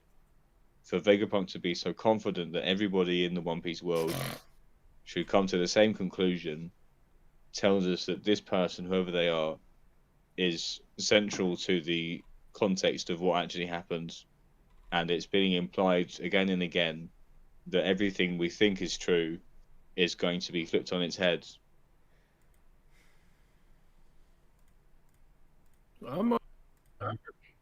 That's a lot to think about. You're right. Also, there's the character who appears in the recent chapter. We have when Vegapunk is saying it all depends who finds the One Piece, and we've got all the big major characters for the final saga. There's that one character who's silhouetted. We've had quite a few theories about who that is. That could be the person. So, those of you who carry the initial D, among you there is also him, and their name was, we don't know, but perhaps this shadowy figure that we've just been introduced to is going to be connected to that, and this may connect to the whole checkered fate thing with Law. Okay, Joe, I wanna ask you because I'm scrolling through your Twitter right now. So you recently had a tweet. It says, "I believe there will be 4 major antagonists in Elbaf: Blackbeard, Loki, Kuzan, and then Big Mom." Okay, so Let's go. this is interesting because okay, I want to start by asking you how massive of an arc do you think Elbaf will be? Previously, I've said that I think it's gonna be a huge arc, comparable to like a Dressrosa, maybe bigger, maybe smaller, but leading just straight into the final war. I think we're gonna get a lot of the final war starting with the end of Elbaf, the last maybe the last year of Elbaf. But yeah, I want to start by asking you how big do you think that arc will be, and then we'll go into the villains. So I think You forgot about it now. There'll be. I think there'll be 3 segments or parts to Elbaf. They'll be arriving at Elbaf and the city or the village that we know from Big Mom's flashback. This segment of the arc will be mostly focused on celebration, a big banquet. We're finally here. We're in Elbaf, the land of the giants, big party, and then going into some of the lore, the background of Nika and history of Elbaf and the history of the giants. Then the second phase of the arc will take us to the top of the tree, because we've seen there's this giant tree, presumably based on Yggdrasil from Norse mythology, the giant tree which houses all of the realms in the Norse mythology. At the top of the tree, you'd find Asgard. So I think part 2 of Elbaf will be the journey to Asgard and arriving at Asgard. This would be when we get introduced to Loki, who will be the B villain of the arc, just as a sort of as Loki does, associated with mischief and troublemaking and deceit and lying. So I think that's Loki's role. But this would also potentially introduce us to the King of Elbaf and any other of the gods that Oda wants to introduce as real characters in the story. Then I think this builds up into a civil war between the giants, the giant civil war, which I think was foreshadowed through Dory and Broggy, the giants fighting each other. This civil war would then boil over into Ragnarok, where you have just a war between the giants going on, the Straw Hats being involved, and perhaps Kid is as well. Blackbeard getting involved at that point as well. Maybe the Marines have a presence in this as well, with Green Bull or Akainu himself. But then this sort of, as more and more people start to get involved, that blows up into the massive battle involving almost everybody. You've got the God's Knights, Dragon, Akainu, Kuzan, Blackbeard, Luffy, Kid, even Big Mom. All of the remaining big players end up involved in this, and it's just a cataclysmic battle like in Ragnarok, which effectively will be the prelude to the final war. So Blackbeard would be more towards the end, right? So I think Blackbeard will come into it in the midway part of the arc. Okay.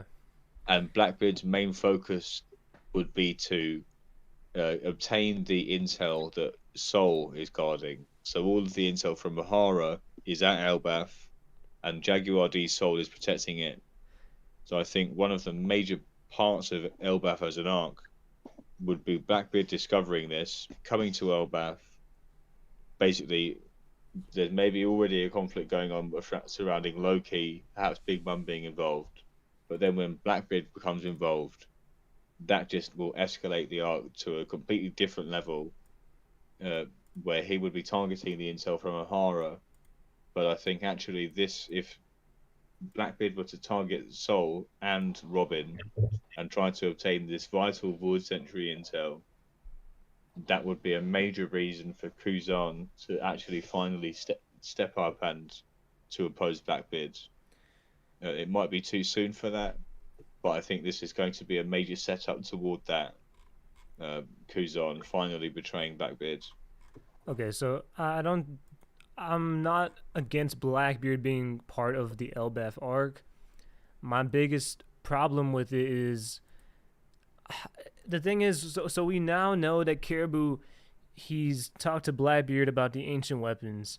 So I'm guessing Blackbeard wouldn't, because Shanks predicted that Blackbeard would go to Wano, and I think that was really foreshadowing. So I'm assuming that Blackbeard, once he finds out about Pluton, is going to in some way invade Wano. Maybe it's after Elbaf, but I would assume it would be sooner. But at the same time, if that happens, then I guess we could see Blackbeard come in towards the end of the arc. But for me, Blackbeard, being part of the Shanks, Shanks, I think Shanks has to be in this arc as well. I honestly, I really don't see how Shanks couldn't be in this arc.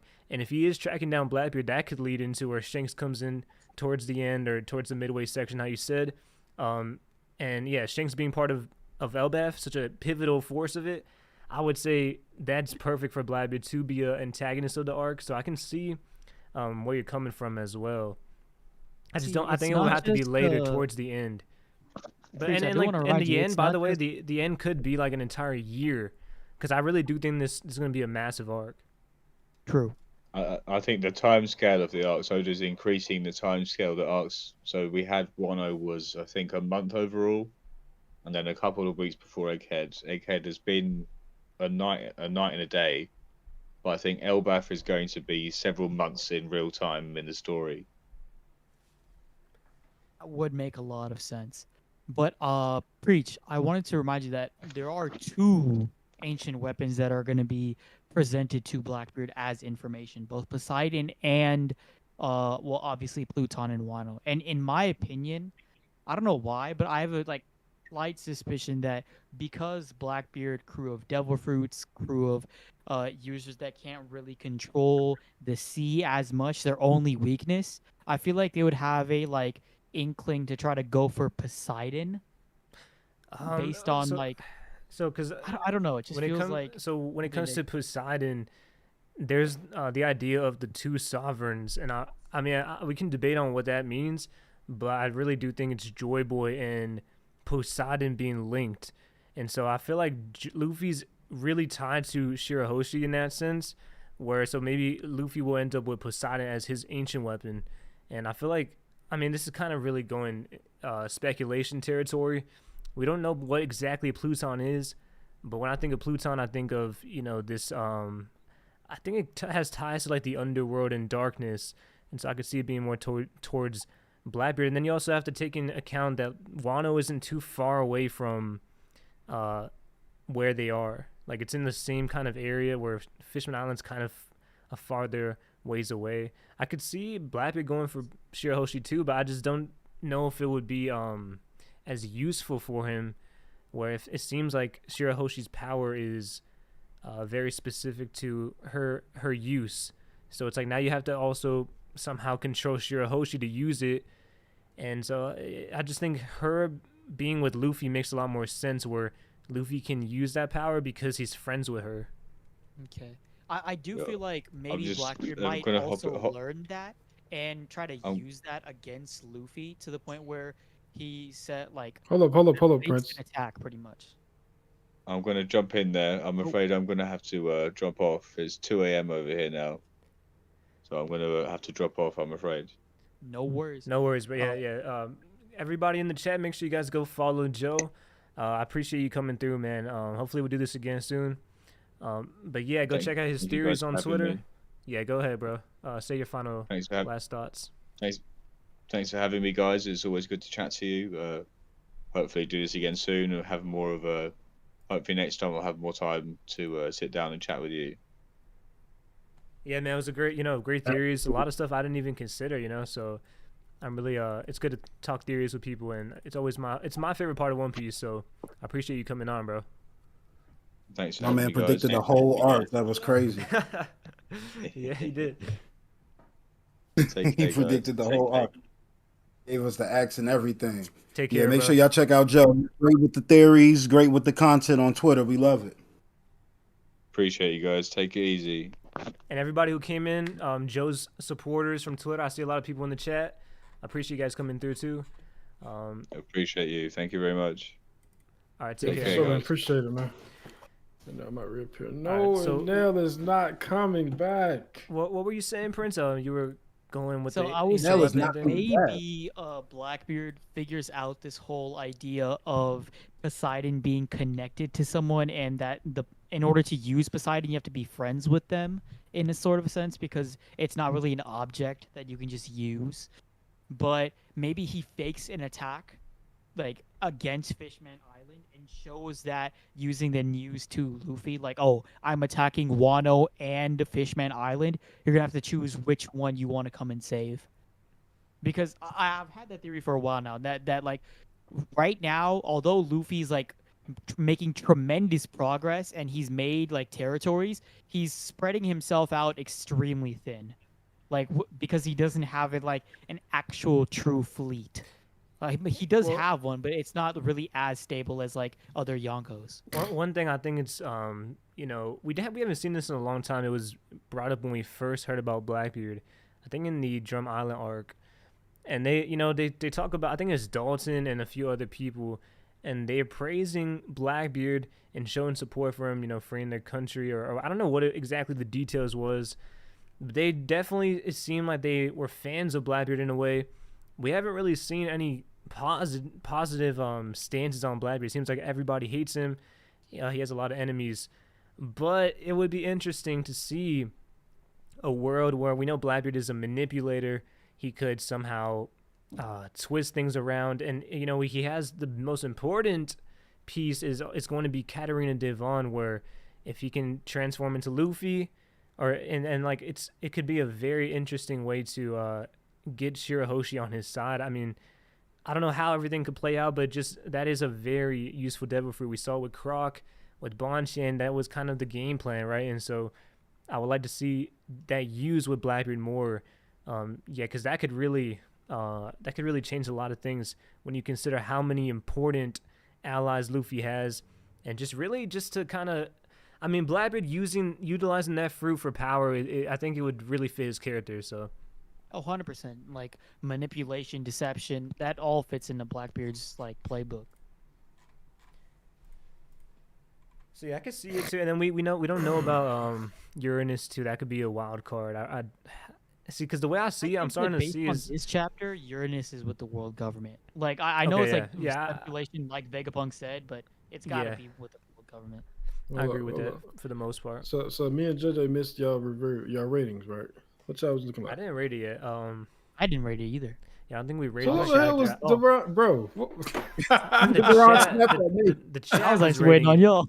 Yeah, chat was The rating. chat was Bro, he rating it. said we already did the rating. Oh, okay, the Nah, chat that was did. chat. Okay. Yeah, it's the I chat, was but I finna never rated say, myself. what?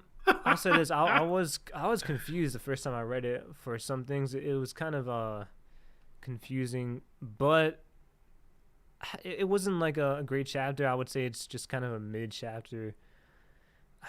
I don't want to say it's bad, because it's just a weird way to end the arc, I would say. So I'll probably give it a 6, honestly, bro.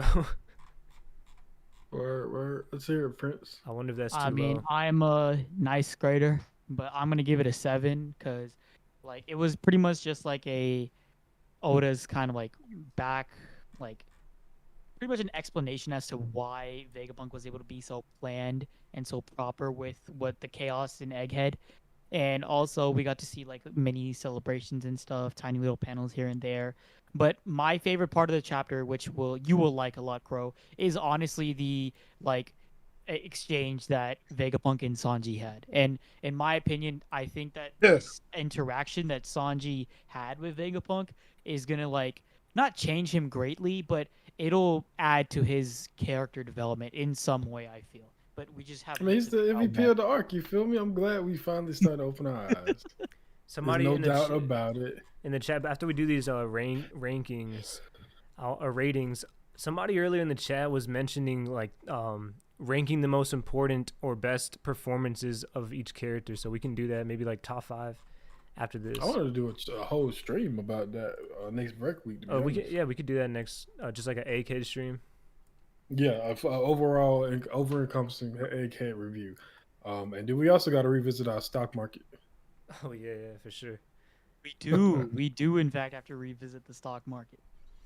So we can save all that for a stream. Yeah, we do that. But I mean, we all can give in a one quick stream. we can kind of like just to answer the person that asked question, we can kind of get like a quick pick for like MVPs or whatever, like who had the best art performances. Ooh, yeah, we can just pick our MVP and like what LVP. Least valuable. Yeah. All right.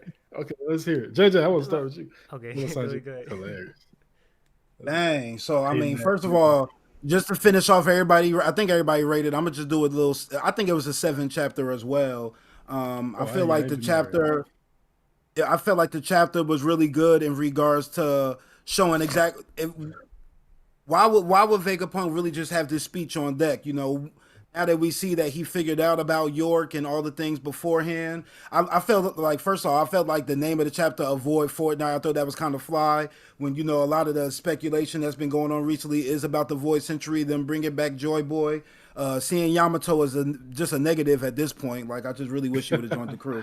Yo, this is the worst fucking cover story ever. All right, go ahead. Oh my goodness. But like, you know, I'm not the biggest Vegapunk fan, but honestly, like, they made him a little bit more endearing in this chapter. You know, if I'm gonna if they're gonna find out about me, let me go ahead and give out this information to make sure everybody gets it. I thought that was good. I thought the little comedy part where they finally came back from getting their memories wiped, and then everybody's he's getting all the announcements about everything that's happening on Vegapunk at that time. What? Like, you know. Like, this is the most I've enjoyed Vegapunk throughout the whole saga, to be honest with you. So I look at him in a more positive light from this chapter, but I feel like it was a smooth closing to Elbaf. I mean, closing to Egghead. Not nothing spectacular. I still think we got to spend a couple of chapters here, but I think it's a smooth 7 altogether. Nothing too bad, but nothing too great. All right. Well, let me run my rating real quick. Yeah, I'm looking at a smooth 10 out of 10. We saved my boy Sanji from the allegations of him letting Vegapunk down. You know what I'm saying? He wanted that to happen, so it happened. We also got my boy Shanks getting some crazy comparison here. So you feel me? Yeah, that's a 10 out of 10 chapter to me. Would it be would it be a cop out to say the MVPs of this arc is Shanks, Garp, and Cobra? Cobra? Talk about, oh wow. Cobra is nuts, bro. Wow. I was kind of thinking the obvious cop out. And Garp, but no, if we're being for real though, I would say it's like a toss up between Bonnie and Kuma. Bro, Kuma did one thing, bro. It died. Nah, don't do that, bro. He died, but like, fucking present term, cool. Nigga, he was very the spot for Sanji. That's why. It's like if one nigga had a good game in February, and we was trying to make them the MVP, bro. Right before the All-Star break, when everybody was resting their starters, bro. That man ain't no MVP. Shout out to Kuma. You know, great 10 out of 10 backstory. But I'm talking about right now. That man no goddamn. Nah, if we talking about the arc, we talking about his story. And Kuma together, because I feel like without Kuma, Bonnie's character doesn't hit as much. Man, Sanji saved them 5 times, bro. That was dead weight for half of the arc. Oh, Lord. I mean, Sanji had a good arc, but I'm saying from like an emotional storytelling standpoint, I would give it to Bonnie. Obvious MVP in the arc, and I was thinking this was a cop out, but since I'm going first, I'm going to use it. Obvious MVP is easily Vegapunk. I mean, he's literally moved the story along more than anybody else has. I remember listening to y'all before I jumped in, and we were talking about comparing his speech to anybody else's speech. I'm like, I don't know how y'all can compare. There's nobody that's done anything as comparable to what Vegapunk just gave the whole world, and he literally gave it to the whole world. Like, when y'all was talking, I was thinking about like Doflamingo's monologue, but he's just a crazy guy screaming to himself in the corner. You know, y'all mentioned Whitebeard, but there's nobody. I mean, you know, Buggy talking to his crossgear. There's nobody that move the story along as quickly as Vegapunk did within these 60 chapters. Like he's easily the MVP. Like there's no competition there. check In this out. regards to LVP, it would. I don't I'm know. We just surprised- sticking to JJ, specifically Egghead. I'm- It gotta be Kid as the LVP. I got That's some what- more. man, I'm Jim surprised that you didn't take the Krow route and just say top man, bro. Yeah, because I he know that mean- he's not really about that time in life. That shit just it's an act, bro. You know, I try to be a objective person when it comes to my opinion. We already know. I've just said it plenty of times. Y'all was clowning when Top Man got his tusk knocked off by Emmett. And I literally said, next chapter, no damage. My man showed up 100%. Nobody said nothing. I don't really have to gloat. When you on top, you don't really have to talk about it. You know what I'm saying? I let the people do it for me. Listen. 2024, the year of the boy, we passed that. But in regards to the Egghead chat arc, I'm going to give credit where credit is due. This I nigga apologize. made clones and decided to pick greed and evil for two of the He's an aspects of his idiot. personality. He's a He's an dumbass idiot. off the fact of that. So he He's can't win MVP because of that. He's disqualified. I'm He gonna ain't say played this. 65 games. He can't win, bro. He's literally ineligible for MVP because of that. Only one of them did him dirty, though. Only one of them. He was worried. He was worried like a mother- Yeah, he should have been. He It should could have really been two. been suspecting. Like he should have been keeping a close eye on. Like you both of couldn't them do for something sure. else. You couldn't do the curiosity. He The could curious part of you. make a happy set. Why he could make a happy set of life? Where's the bro? happy baby? Happy Vegapunk. But Something, I genuinely think that he was trying to rid himself of his evil. bro. So was he trying to get rid of his good too? Sorry, yo. Huh? I don't know. I thought Prince had said something. I couldn't hear. No, I just said sorry because I just like dropped my what mic. is and maybe, Pythagoras like, and it sounded like Edison a again? bomb So going you off. had logic. Shaka was logic. What is Pythagoras and Edison again? Like Pythagoras Reasoning was is one of them. wisdom. wisdom. and- Let's see, Shaka. Okay, I forgot. Shaka was logic. Yeah. Somebody was wisdom.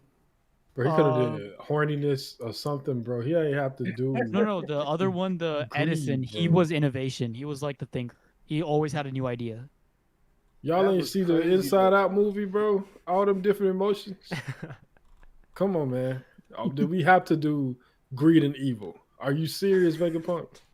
That was stupid. Like just let he it cannot be one be or the the other, MVP. but both. Like It's always Yeah, funny with like Vega. both. We always judge Vegapunk, and it's like under even a tougher microscope because he's supposed to be the smartest person. Hey man, don't tell me that you the fastest person in the world, and I pull up and you 600 pounds. I just got like it has to match up with what I hear about you. And him Lucky supposed to be Roo. the smartest person ever. Lucky, him supposed to be the genius with the brain fruit, doing some stupid ass shit like that. And like he know it was dumb because as soon as he heard he was betrayed, he started thinking, "Oh well, it had to be my evil part." Nigga, you could have did loving.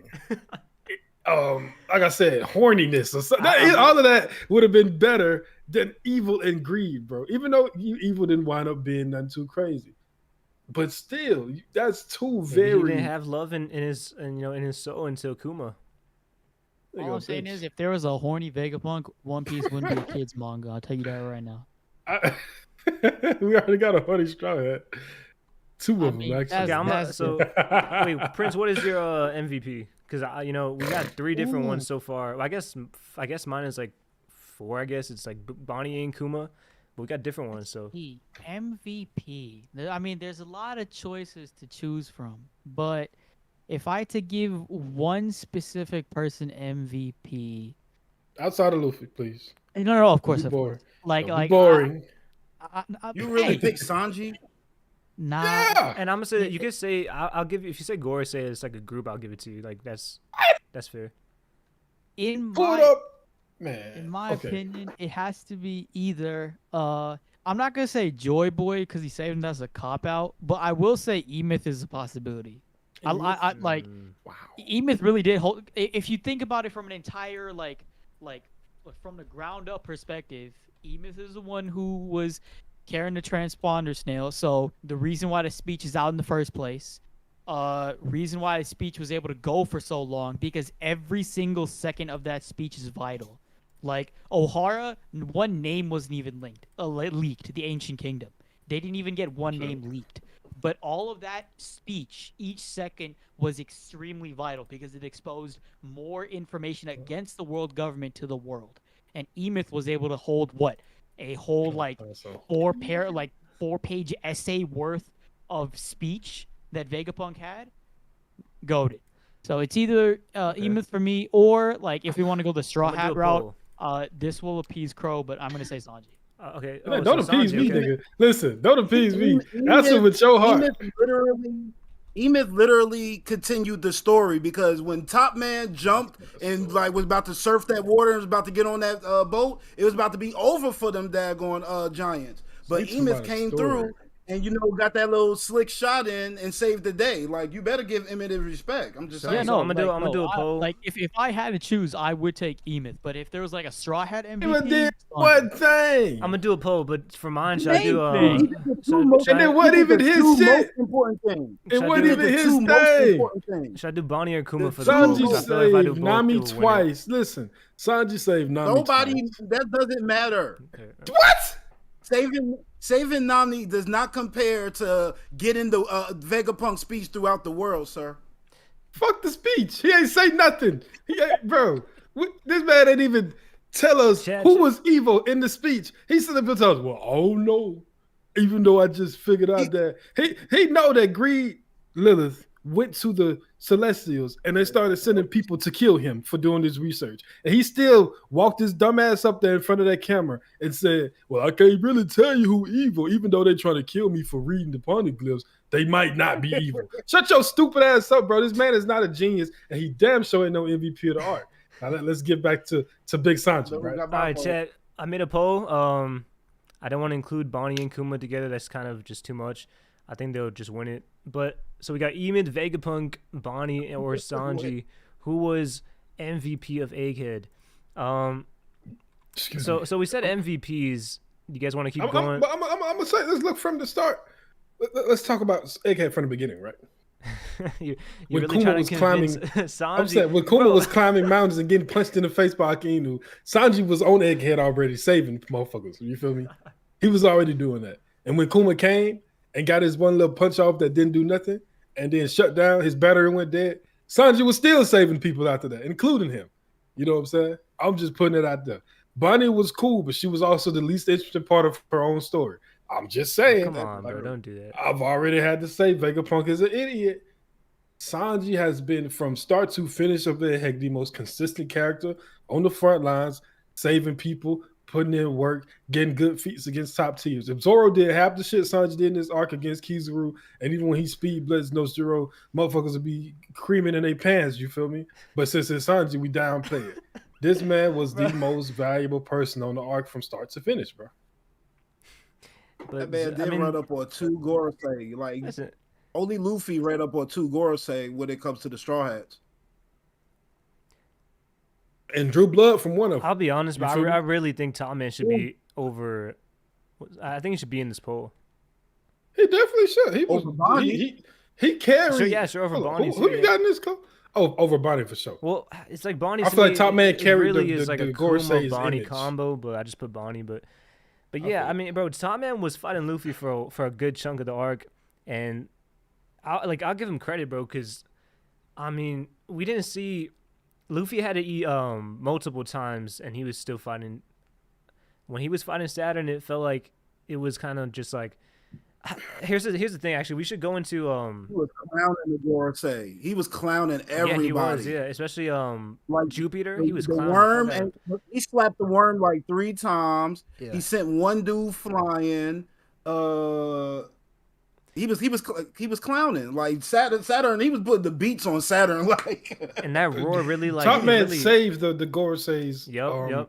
outlook, I feel, He because did. He motherfucker absolutely was like, did. look, Eggman, not Eggman. Top Man ain't doing nothing. Not Top Man, Jesus. Saturn yeah. has been Well- doing nothing but getting punched and coming back and getting punched again. You feel me? Okay, Like so- that was all he did. So you brought up Saturn. I want to get into. We said the MVP. I want to talk about the biggest L of the arc. For me, it has to be between Saturn and Jinbei. And I know you guys are going to talk about Saturn. Yes, sir. I So was no, I saying got this, bro. Jinbei has let me down so much in this arc. We just got done. Okay, What this guy, happened? he joined the crew officially. Hey, He's that's the ranked over question, Sanji, Jinbei. and he didn't do anything for the entire arc, bro. Jinbei, I You're mean, not fighting Jinbei, against Carried JJ. Gorosei. some. You're That's fighting the against question, Marines. JJ. Zoro, You're he fighting carried against boxes. He didn't carry. like, bro, much. you're fighting an entire war against the Marines and the Gorosei. You didn't do anything for the whole arc, and you threw Zoro one time and caught him. It's like, bro, it's like he's supposed to be one of the strongest warlords. Like, bro, remember when Jinbei joined the crew and everybody's freaking out, bro? Where's that energy from Wano? Because niggas be hating. Motherfucker, listen, everybody was He's celebrating. the strongest his body fishman, and is he didn't do higher than anything for an Sanji. entire arc. Everybody, Like, what the? you think underwater Jinbei is stronger than these dudes? This regular Jinbei ain't sniffing these And that's boys. why, bro, that's Underwater why I'm ain't upset, changing nothing. because I gave him Under- so much hype, and I'm really like, I'm a Jinbei fan, bro. But They was in the clouds. He wasn't near no water. They was in the clouds. bro, Man's more Frankie, than Let the him atmosphere. slide. Frankie had There's more than he had a atmosphere. 10 times better performance Frankie than should Jinbei. be the fourth highest bounty on the crew. But I'm not Fuck gonna lie, Jinbei. bro, They he deserves it, bro. He deserves it after this one. Yeah, Like, he if deserves it. after this arc, Frankie still shouldn't be ranked higher than Robin on like some real world government type stuff. But in strength wise, like I always gonna put it on Frankie. But they got him down there, but like he barely more than Brook. Like And y'all clowning my usefulness, boy, bro. man. Like Jinbei, bro, he was completely That useless, man- bro. was running around working for UPS, moving boxes for 75% He of was the arc. gone. Like And people talk then about Zoro was he gone for the finally- whole arc. look, Jinbei was gone for He the whole arc. finally shows up right in something, and he don't do nothing but ruin Zoro's only moment in the Bro, in the arc Jinbei's with, clone, Zoro. his clone did more than him this arc. And you know what's Damn, funny? that's crazy. He ruined two of Zoro's moments because he pull up and he knocked Lucci over for some reason when Zoro had to fight one. Then he go and throw him to kind of take a little hype away from what he did with no Zoro too. Like if anything, if I'm a Zoro fan, I'm hating Jinbei. I'm just I saying. hate Jinbei right now, bro. This arc, That like, bro, I that can't- Jinbei sneak on Lucci was unnecessary. You ain't Like, why lying. did you do? He That tells was him, bro, he's already defeated. Watch, let me And punch him. Oda- real Then he quick. gonna hit him. The thing is, Oda has a tendency to do this where, like, when Frankie was introduced and he was fighting Luffy and he was one of these strong characters. But, bro, I would never expect it from Jinbei, man. Like, this guy has been, I mean, let's be honest, he really is probably the strongest fishman of his race in the world. That says a lot about the fish, man.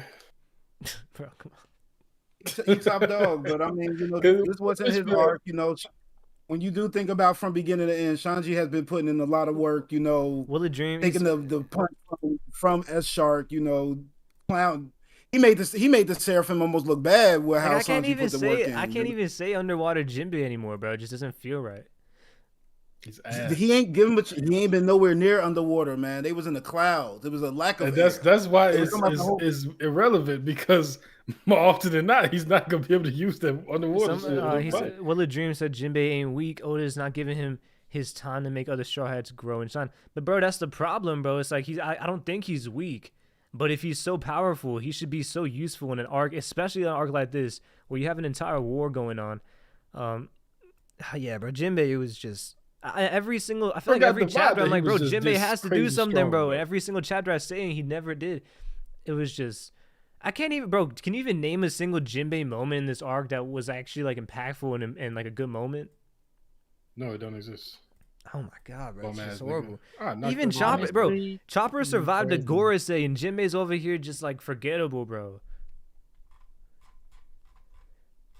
Y'all wild. Who's Y'all worse, gotta let my guy Saturn or fly. Jinbei? I'm telling y'all, Ugh. bro, from the flap, Jinbei having a higher bounty than Zoro. I mean, than Luffy. I mean, Sanji was blasphemous, and the only reason motherfuckers liked it was because they love hating on Sanji. But like I've been saying for the longest, any argument for why Jinbei should have been over Sanji also applied to why he should have been over Zoro. So him being notched in between is Oda just being on that trolling, joking shit. And I be tired of that shit because Sanji always the one that got to get these weird ass jokes. But it's all good. When we get these next bounties, Luffy number 1, Zoro number 2, Sanji number 3, Frankie number 4, Robin 5, Jinbei Robin. 6. Let's get it. Ooh, that's actually a good question. Who do you think will get the biggest bounty increase after this chapter? I think Luffy. Sorry, after this arc. Actually, I mean, outside of Yeah, Luffy, Luffy. because Comparative to Well, I their mean- personal bounties beforehand. probably Robin, right? I literally see all the Straw Hats probably just getting the same like basic number, maybe like because the Straw Hats really didn't do anything particularly. So I can imagine Luffy literally getting like a billion berry bump just for being the orchestrator of everything. But like, I'm not really expecting more than like a 500 million increase for everybody. You know what I'm saying? Just because you really can't put their name on anything. I feel like the only givens I think we have to have are Luffy goes to maybe to like 4 billion, but he has to. I think he got to stay under Shanks until he surpasses Shanks. Yes, I agree. No, Because Shanks is like right at 4 billion and 48 million. I just want to say I don't this. think he's gonna have He's a higher basically balance. 4.5. I know- Basically 4.5. I know there's a lot of criticisms with how Kaido was handled when it comes to his fights and how many people he took out and just the way he was handled. But let's be honest, bro. Saturn didn't do any damage in this entire arc. I mean, it was just he took out one of his own Marines. Chopper survived an attack from him. It was just, and like Luffy just takes it and then he gets back up, eats some food, gets back up. And it seems like, I don't even remember, I think there was one time when he used the eye power where he really I was just did gonna say we damage to need Luffy. that power explained. No, he had Sanji and Frankie and Vegapunk froze though. I want that power but explained. did he ever really do any major? I feel like he did his as when we're power scaling Saturn, he has a lot of defense and regeneration, but it feels like he doesn't have any real offensive attack power at all. His poison. Well, but when it's he like, goes into the poison stuff, I think the Straw Hat surviving that was kind of obviously they can't be poisoned and killed. Yeah. You know what I'm saying? So they got a little plot armor in that regard. Because It's like if his poison was enough to just everything he was touching, he was melting, and none of the Straw Hats got touched at all. Did he even kill a giant or anyone? Like, I feel like it's just No, he didn't do shit. That's what I'm saying, bro. It just feels empty at the end of the day. Like his power, it feels very strong when you first see it because it's like, how are we going to beat him? But when you really look back at it, it's like, I don't know. Saturn was really underwhelming, bro. I want to go back to this Shanks thing though. Y'all really don't think that's like a crazy like Oda like using him as like the pinnacle of Haki for what we know? I do, but I don't see why that's like wank, or I think it just is what it's always, bro. Shanks says it's been like that for years, bro. Shanks always gets everything. It's wank though. No, like, but Shanks, it's just like when. But he's the when hype Luffy machine, was though. Like you have to give yeah, it to for him. sure. That's his when role Luffy in the was story. trying to hurt the Seraphim, right? And he's like, "Are y'all Kaido?" Then we know that Luffy said that because when he thinks of like defense and like Kaido is the pinnacle of that, right? So I'm like, I'm looking and at it's like Elbaf Elbaf, because Prince is right though. Like Elbaf is coming up, and we're with the Giants, so it does make sense. Like I would say, like I don't think it's as bad as people make it seem, bro. What being bad? Well, I don't think it's as I don't think he's wanking Shanks. I think it just makes sense. Okay, let me reword wank because apparently that's because you made it seem like a controversy. So I mean, I just don't see. No, there was on my life. If you go to Twitter and like look at this recent stuff, people been arguing about translations and motherfuckers saying it's not impressive. It don't matter. A lot of people say it's something big. Like it's. I mean, I don't think it's nothing new. We already knew that Shanks was, well, at least from what we've been told, Shanks is like the strongest current Haki user in verse. But the idea that he was like, I'm telling you, the translations was like, I mean, the early spoilers was like, they were like questioning, like, was that stronger than Shanks? Like, it may have been stronger than Shanks, as if Shanks was right on par with Joy Boys. You know what I'm saying? And that's a big deal. Yeah, so wait, You before we go, because we can go into this real quick. I just want to ask you guys: is there any other least valuable gym-based Saturn? And I would say maybe like the Vice Admirals or. Oh, the Vice Admirals for sure. Vice Admirals would have to be in that boat, and then Because also, hold up, Prince. You know why though? I mean, Y'all remember we spent the whole stream talking about who the Straw Hats was gonna fight for the Vice And Admirals? then Frankie one shot. Frankie one shot one, yeah. Like, but that's when we got the sword on sword. You feel me? Like that was a legendary moment. And them boys ain't do nothing. So is there anyone else, or is that good? Just those three? I think that works. I hate to say it. Y'all want to throw York in there? Other than like Hell, maybe you a was couple like clashes here and there, Brooke did not do much. I either. was like, what did Brooke do this All right, hard? we'll get Dylan Brooke, I guess. Yeah. But Yeah, you bro, I don't don't expect really. much from Yeah, Brooke, that's what I was though. gonna say. You I don't much from expect. Brooke, though. And it's like, in an arc like this, I did not expect Brooke to do much, bro. Yeah, I'm not disappointed with Brooke too much. Excuse me. Boy, Yeah. Mihawk the GOAT. with some controversy on the super chat. Oh yes. So yeah, we can go back into the Mihawk because he had a super chat earlier. Mihawk low diffs the Gorosei. Oh yeah, we or had Saturn. We Yeah, can talk about that, but you can go back to what you were saying with the Shanks stuff. Oh yeah, it was like that was like, you know, every week when the spoilers drop, there's one thing that's gonna make everyone like argue about. Yeah. That was what the big topic of contention was this week. I don't think anyone thinks Shanks' Haki is stronger than Joy Boy's. But the idea that his Haki is strong enough to have a conversation about, is it? Or like, you know, even compare it is what makes everyone like, this is Wank. This is Joy Boy we're talking about. You know what I'm saying? So, bro. Because if let's say if Roger was the strongest in this era, they'd be saying the same thing about like a Roger or a Whitebeard or, you know what I mean? But you got to think about it from the standpoint of who the Giants know. Who's going to be the strongest person with Haki that they know? Do they know Kaido? Have they been around Big Mom since she was like 10 years old? But when they think about Haki, the Giants, or it's like the Marines that they'd be like, we're talking about Elbafian warriors. Like we're talking about warriors from Elbaf.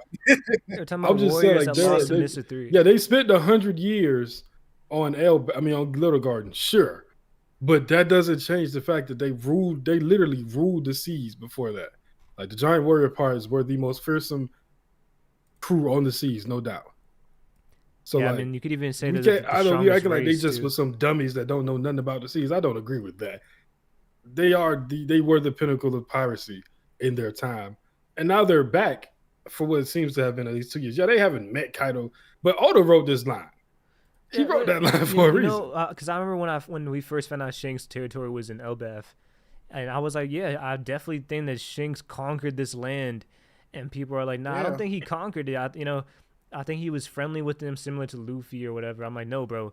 Shanks, and we're talking about Elbaf warriors, right? And they all respect him as the guy who can win wars, a guy who is a pirate who's so powerful. I feel like he definitely conquered it. I mean, we don't know exactly how everything went down, but there was at some point when he came to Elbaf, he definitely fought, and his strength was what made them respect him so much.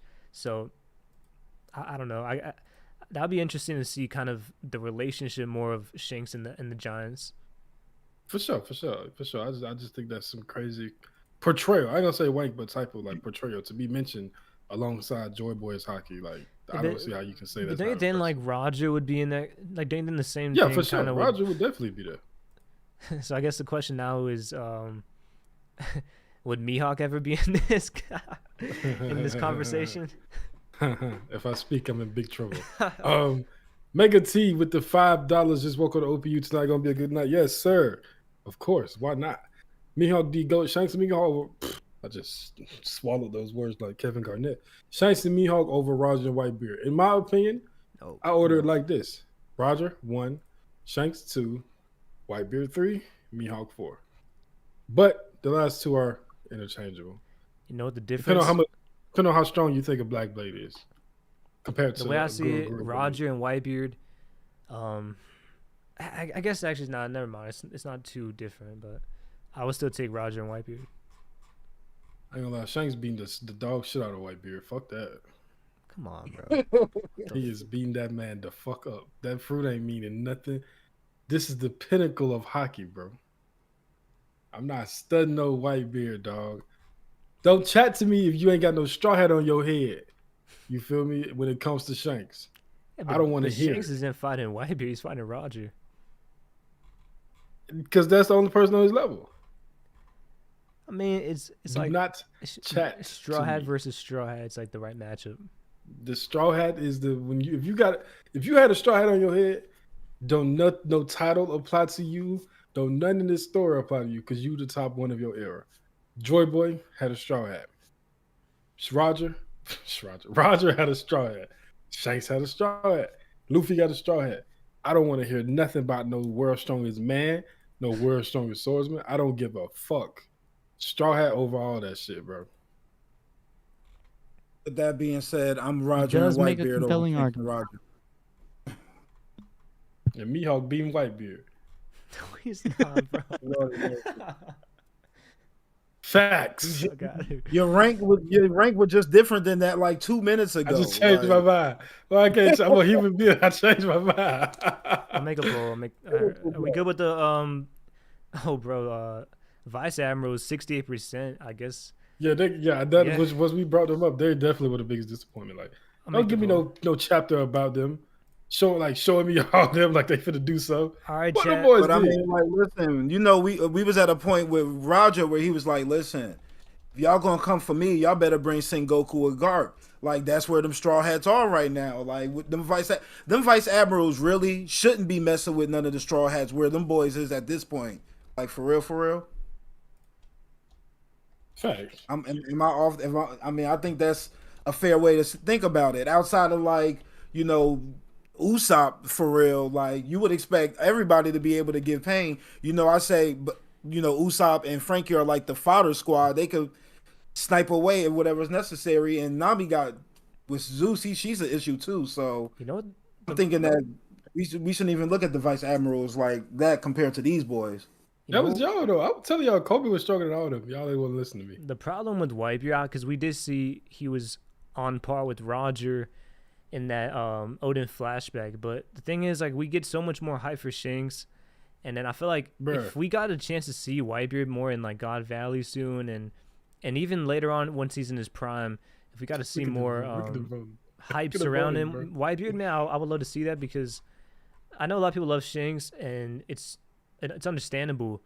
But we really got to see a lot more from old Whitebeard. I would like to see more of his prime. Man, I'm not his stunned feeds, that nigga, bro. Because his let me tell you fights. facts. Because I feel like he's just washing pretty much the whole One Piece verse, except for like Roger and maybe a few others. Let me tell you the facts, preach. Garb. There was a crew once upon a time, right? Once upon a time, there was a crew that had Rox Dizavek, Edward Newgate, Big Mom, Shiki, and more on the same ship. Them niggas lost to Roger, Rayleigh, and Gabon. And Garb. Garb was there, but not for the. No. And Don't, Gorset. I don't want to hear that. Don't. Gorset. Nah, that's some bullshit right there. Garb. Roger. Garb was there to help play with Garb. Figureland. Garb was there for some other stuff. I mean, bro, it's four crews against the. It's like a fair. I think it's a fair. No, matchup. it's not. So listen. Well, how strong do you think Figureland was? I'm headed though. Either A, Gabon beat Whitebeard, which is very possible, or B, Figureland beat Whitebeard up so bad that he saw his son's face and almost shit himself. And wait, hold on. And so Saturn is just chilling in the background fighting Kuma the whole arc? Yeah. No, bro. Come on, bro. What the fuck? I bet money Saturn ain't do nothing though, for real. Bro, come on. Like, wait, so, because we did see Saturn was there. I feel like it's a possibility there's more Gorosei than just one in that whole incident. Man, listen. That man, Whitebeard, got beat up by Garland so bad he left Rock's crew. He said, this shit ain't for me. You want to be the king of the world? You got it, big dog. I ain't fucking with it, though. I'm not trying to hit that, bro. Stop putting him up there with Roger. But how do we know? How do we know Whitebeard lost for sure? Because he got the face reminds me of these scars I got. Does it mean he lost? He's scared. It's been how long? It's been 30 years. You still think about that? I bet Garland ain't thought nothing about that man. He probably didn't recognize him. He see a picture of him, but he been losing sleep over it. It's crazy. Are you man. done? I'm tired of you. We're talking about a pre-prime Whitebeard. Pre-prime? Yeah, it was a few years from his prime. Bro. We don't even know if he had his 2 years before his prime. Heat. That man was 35. That's peaking. I mean, what was 2 years before Luffy's prime? He was a bum, bro. Bro, but this nigga wasn't 14 years old. He was 30-something years old, bro. That man was in his peak. Shanks versus Vista, who he got? Come on, man. Matter of you funny. That's exactly why stop. Bro, stop there's no. I'm man just with saying Shanks. there's no chance he lost to Gabon, bro. Maybe in like a What? No chance. Rayleigh and Gabon, but there's no way he lost to straight up to Gabon. Hey man, you tripping, bro? Gabon got that shit, bro. Gabon gonna be a menace, man. Gabon got that bro. shit, He's not bro. even. You new to Oda the doesn't channel, even care about bringing him back. Krow definitely has a vendetta against Whitebeard, so just take that. I'm into just saying, account. stop putting that man up there with Which the is GOAT, weird man. becau- Roger is him. Roger had AIDS, bro. Fighting Whitebeard in his absolute peak to a standstill for 3 days, man. Are What you are we okay talking today? about? So he's like I'm Ma- good. Are you okay? he's like I'm Magic just saying. Johnson going to finals when he has AIDS. Yeah, it's like he came back and beat Michael Jordan when he had his AIDS. Magic had to sit down. I mean, he didn't Right, beat you him, know bro. what It I'm was saying? a fair, you know. I'm just saying, it shouldn't even be no game 7 if somebody got AIDS in this situation. We're still hooping. He did come back with AIDS. It did a little something, but I'm just saying. Imagine Roger. I mean, that man got AIDS and dipped out. Roger had passion. He wasn't all If willy anything, bro, nilly this out there. this is just reminding me that Magic he needs to be brought in more in the GOAT convo, bro. This 'Cause he guy got was, AIDS. he was winning. He was in the finals with AIDS and winning like Olympic rings. No, he got AIDS. He sat out, bro. He He wasn't won in the 75. Olympics He though. was in the final 75% of his career, yo. He's like That man 5 an industry rings. plant. What's the excuse when Black Blade is a pure hockey feat? There won't be no excuse. That's just Mihawk's hockey. Roger and White and Shanks ain't care about that bullshit. That's what I was like. He was locked in on his sword. Them boys was focused on bigger things. Like That's what I hate about that conversation, like about Mihawk and Roger. Like they're like it's like the idea that Roger did something. I mean, Mihawk did something that Roger couldn't do. I think they're By talking making a about Black you in the Blade. chat, Crow. They said this guy's Yeah, they talking talking about me. crazy. Listen, I think they it's hated the Jesus, bro. the Gabon comment was a little bit much. Bro, they hated Jesus, bro. But yeah, There's no way. Nah. In the compare Roger street, to- bro. In the street. Curry is better than Magic, though. I don't care what nobody say. Give me Curry. Actually, you guys want to talk about the Olympics? Give me Ooh. Curry. I'm not gonna lie. After these Olympics, Curry's the best player on the planet, bro. Him or Jokic. I'm about to learn how to break dance. That's what I'm about to do. That's what we need. And we gotta take that a little bit more serious next Olympics, bro. I didn't know that was a thing. No, they said Break they're not dance. doing it next year or next time. Wow, we got flag football though. That's an easy dub. I think Curry deserves in my MVP. opinion, okay, you're gonna have to LeBron had a No. great With run. that, and but you the guys are gonna have to two hear me out most- with this. Okay, But- go ahead. We'll go. I was gonna say Curry is the best player on the planet in terms of injecting like him into any team scheme. He can fit into any team scheme, if that makes any sense. I would say y'all LeBron and remember KD that- are He's up the there best too. player on the planet in terms of that. I Do think y'all remember I that think there LeBron and were KD are games- there with him. KD actually is the easiest player to put on your team, to be honest. It's KD. But well, How Steph about is right there LeBron? too, though. Bron too. I think Bron Bron too. for Yeah, I think sure. those three are. And But I think there is a situation where Bron can take something away from like a ball handler. I think even Whereas Jokic is I up don't there. think KD would take anything from anybody. You know what I'm saying? Yeah, no. Yeah. Okay, well, And with Steph being Le- so like, small, LeBron, he can like play smaller people off the floor, like other. 'cause But you know, I think LeBron he AD. needs to play his certain style. I think he doesn't like to. I don't think he would ever want to play in a system where he can't make the decisions and kind of run it his way. Let's relax now. Let's relax. I had this discussion with JJ. I had mean, to go ahead look, and bro, prove him because when wrong, we too. saw what happened when D Wade was kind of the main guy in Miami the first year, because it was his team that he was going to, and then we kind of saw LeBron had to become the leader, and he said, D Wade was like, like I'm gonna let LeBron take over, and then I'll kind of be the number two. Yeah, that's what it should have been from the start. But about the Olympics, Wait, what the MVP wait, stuff. bro? D Wade was cooking in the finals when LeBron collapsed. because they had the red. What the fuck? What did Kobe do in 04? LeBron collapsed in. What did Kobe He do? played then? defense. Anyway, though, play defense. Okay, Rip Hamilton was giving him bing, bing, bing, bing, whatever he wanted. 2 dribble, mid range, pull up in his mouth every time. He couldn't do nothing about it. Anyway, why were you trying to give Curry MVP for 2 good games when he was averaging 7 points per game before that? Because it's the most important games that they would have lost without. Okay, him. but it's not like Bron played trash in those games, though. He didn't know, but I'll be honest, bro. Like Curry, if it wasn't for Curry, they would have never beat Serbia. They would have, because he was carrying them the whole game. Carrying them the whole game. Interesting. So I mean, they were we down are like playing- 15 when he already has like 25 points. Yeah, he carried them the first half for And sure. then the second game, I mean, Second half, everybody started to wake up. But I'm saying that if they played 9 games, I agree with you, Doran, by the way. They played 9 games. I'm just throwing that number out there. It's somewhere in that area. and LeBron was either the first or second best player all 9 of those games, and in 7 out of those 9 games, Curry wasn't even top 5. He has to be the MVP now.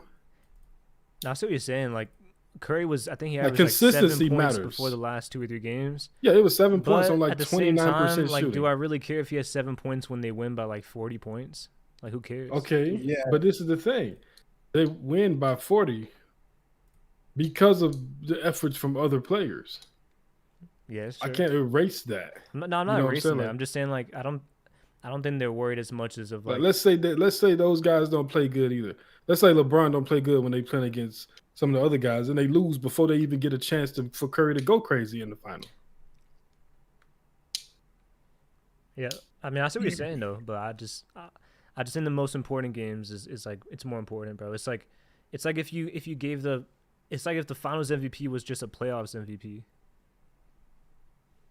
Like those last 2 games were the most important games by far, the closest games, and I mean Serbia almost beat them, bro. They would have lost without Curry. Serbia Serbia definitely sold their soul to the devil for that. You know what I'm saying? No, that's why I say that was some 'cause shooting I've Prince never said seen in my life. Curry might be the best player on the planet. And listen, I've been saying this when he won the last ring. I said Curry's the best player on the planet, bro. And I still He's think not, but okay. I think he's in his prime in like the 2020s. He's in his prime, but I'll say Jokic is the best because what I saw with Jokic in Serbia, and the fact they almost won was crazy, bro. You need to be talking about Bogdanovic if you're talking about Jokic the best. Oh, he was watching going that crazy game. too. Jokic shooting, in my opinion, is what opened the door for the NBA to come. Not the NBA, for the USA to come back, because they were able to go under a lot when Jokic was trying to do that inverted screen, because his shot has been gone since this playoffs and up till now. Like, his 3-point shot is nowhere as good as it used to be. So I feel like I'm not trying to blame him for why they Crumbled lost. against the Timberwolves. Yeah, he The blew a thing with 20-point lead in Jokic, Game though, 7. is By the way, this is one thing I'm noticing about certain players with certain attributes to their body I'm not going to talk about. They can blow leads in games, and it don't stick to them the way it sticks to other people. I'm just saying. 20-point lead in Game 7, then you come to the Olympics and blow 18-point lead. And the only thing I'm seeing is, man, Jokic should be proud. Why? He lost. What are you proud of? I mean, bro, he almost beat a team of all-stars. Listen, if it was a Serbia competitive Serbia game, getting a bronze medal is big for All-Stars Serbia. is an yo. understatement. bro, they won the silver medal in FIBA when Jokic didn't play. That's a good team, bro. They are a good team and they have good chemistry too. Facts. So I You don't want to talking hear about- all this shit about, huh?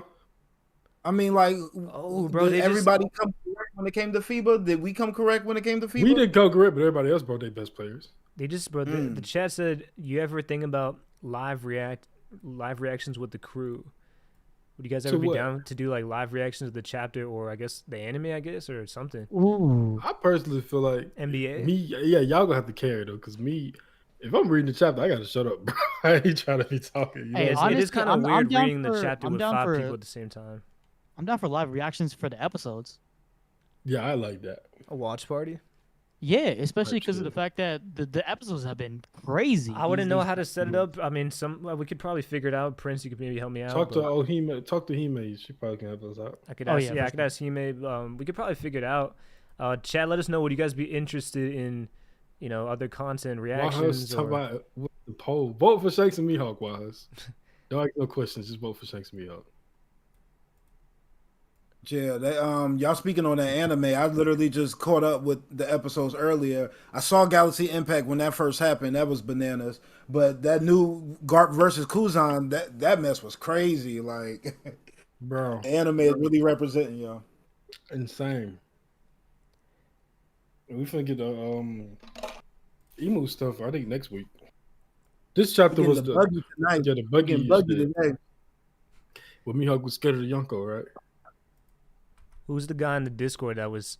Who's the Celtics fan in the Discord who was just like devastated? I seen bro Jason every Deadly, time man. Jason Tatum doesn't get any playing time, bro. Bro, Even Derek White was playing more than him. I ain't gonna lie. All right, I'm gonna go ahead and be for real.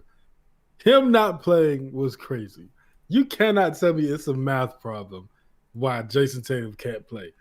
But Tobias on the bro. other Coach side of the Tobias. spectrum, him not playing is not the end of the world either, bro. Like the way the Celtics fans was acting, like the shit just would have crumbled, and that was low key rooting against us. So if we lost when Tatum wasn't playing, well, y'all should have put Tatum in the game. Man, go on, man. I mean, I kind of understand. It might have been like a Man, Isaiah Tatum ain't make situation, a but damn like, jump shot the whole Olympics. Yeah, Oh, but for but 16. it is interesting though because it proves the point that LeBron, even at his age, is clearly better than Jason Tatum, bro. It's not even close. Nah, I've been saying that. When I said that during the No, I've been season, saying niggas that told too, me but it's just that like Tatum won 60 people games, make it so he had seem to like be better. it's so close. I don't think it's close. I've always said this, I right? feel I like don't the care. Olympics is the best place for LeBron to turn it on because he doesn't need to like go off for such a long period of That's true. time. Yeah, And and he LeBron also gets is to really good rest, with everything that he ball needs. playmaking, and it's like the perfect scenario for him. And not just that, he doesn't have to carry, bro. Because Yeah. if he has to turn it on and carry like every single game, like he does with the Lakers, Cavs, Whoa, like- whoa, whoa, Lakers, AD, all right, go ahead. I mean, he still has to carry a huge chunk of the load. Just playing, bro. Just playing. But this is how I feel about LeBron. LeBron James is older, right? I mean, we know that. We're gonna see it every fucking time he does something. And he's 40 years old. But Curry's old too, though, so and KD too. 36. Yeah, he up there. But this is my thing with LeBron and why I feel like if it's a win or go home scenario, right? A game 7. There's not a player on this planet I would pick over LeBron, just because I know what he is capable of doing for one game. But due to his age, I don't want to pick him. Like I would pick other people over him for the course of a season. You know what I'm saying? Do you think he's still in the top 5? On any given night, think he can be a top 5 player. I don't think he's top 5 anymore. But he's like top 9 though. He should be like the 8th or 9th best player to me. I'm gonna say this, bro. If Donovan Mitchell and Kawhi was on the team, Jason Tatum wouldn't even be on the team, bro. That's what I was saying. They was mad because JT wasn't playing then. Y'all better be happy Kawhi left, bro, because he might not have played in the few little games he did. Brown should have been on the team. I think Brown should have came, but I like the Derrick White. And Derrick White was amazing for us. Yeah. Because he played his role. He wasn't trying to get no bucket. Yeah, the Olympics was fun, bro. Okay, so that was I ain't gonna lie. That people the last 2 games were some of the best basketball I've seen in a very long time. But when Curry hit that final shot, I was like, bro. This is why I he's my was favorite player, driving, bro. I almost crashed my car, bro. Yeah, I gotta get a Curry jersey for sure.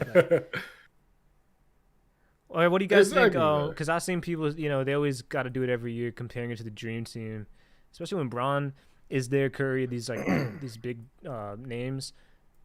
I don't think it's Dream Team, but I mean, I'll say if Kawhi was there, I think they have a better case. What do you guys think? Like, what do you rank this in, like the all-time USA teams? I said this was the best team ever, but hold up.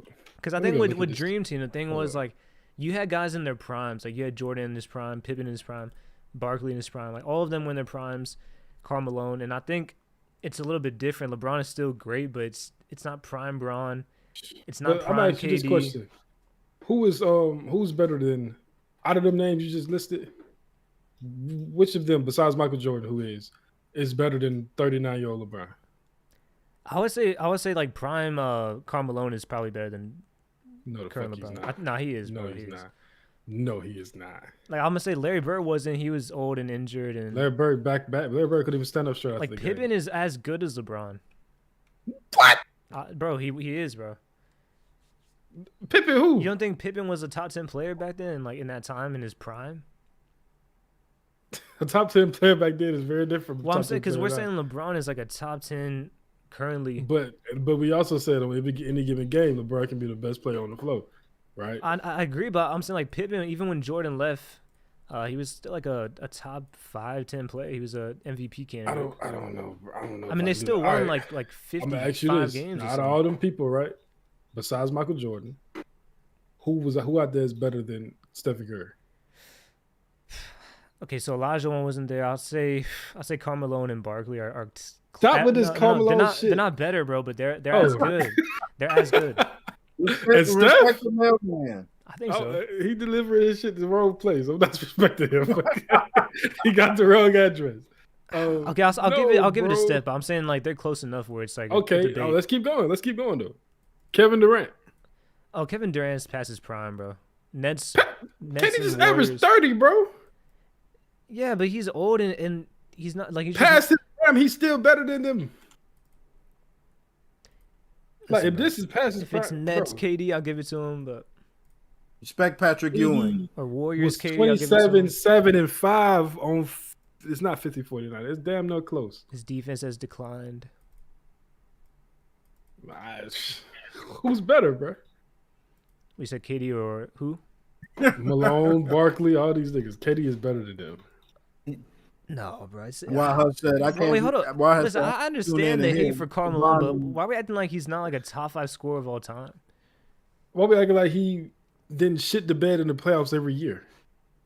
Okay, KD choked too. He still got 2 of them things. Yeah, man, we talking about LeBron and Pippen. Come on, man. Let's be for real, bro.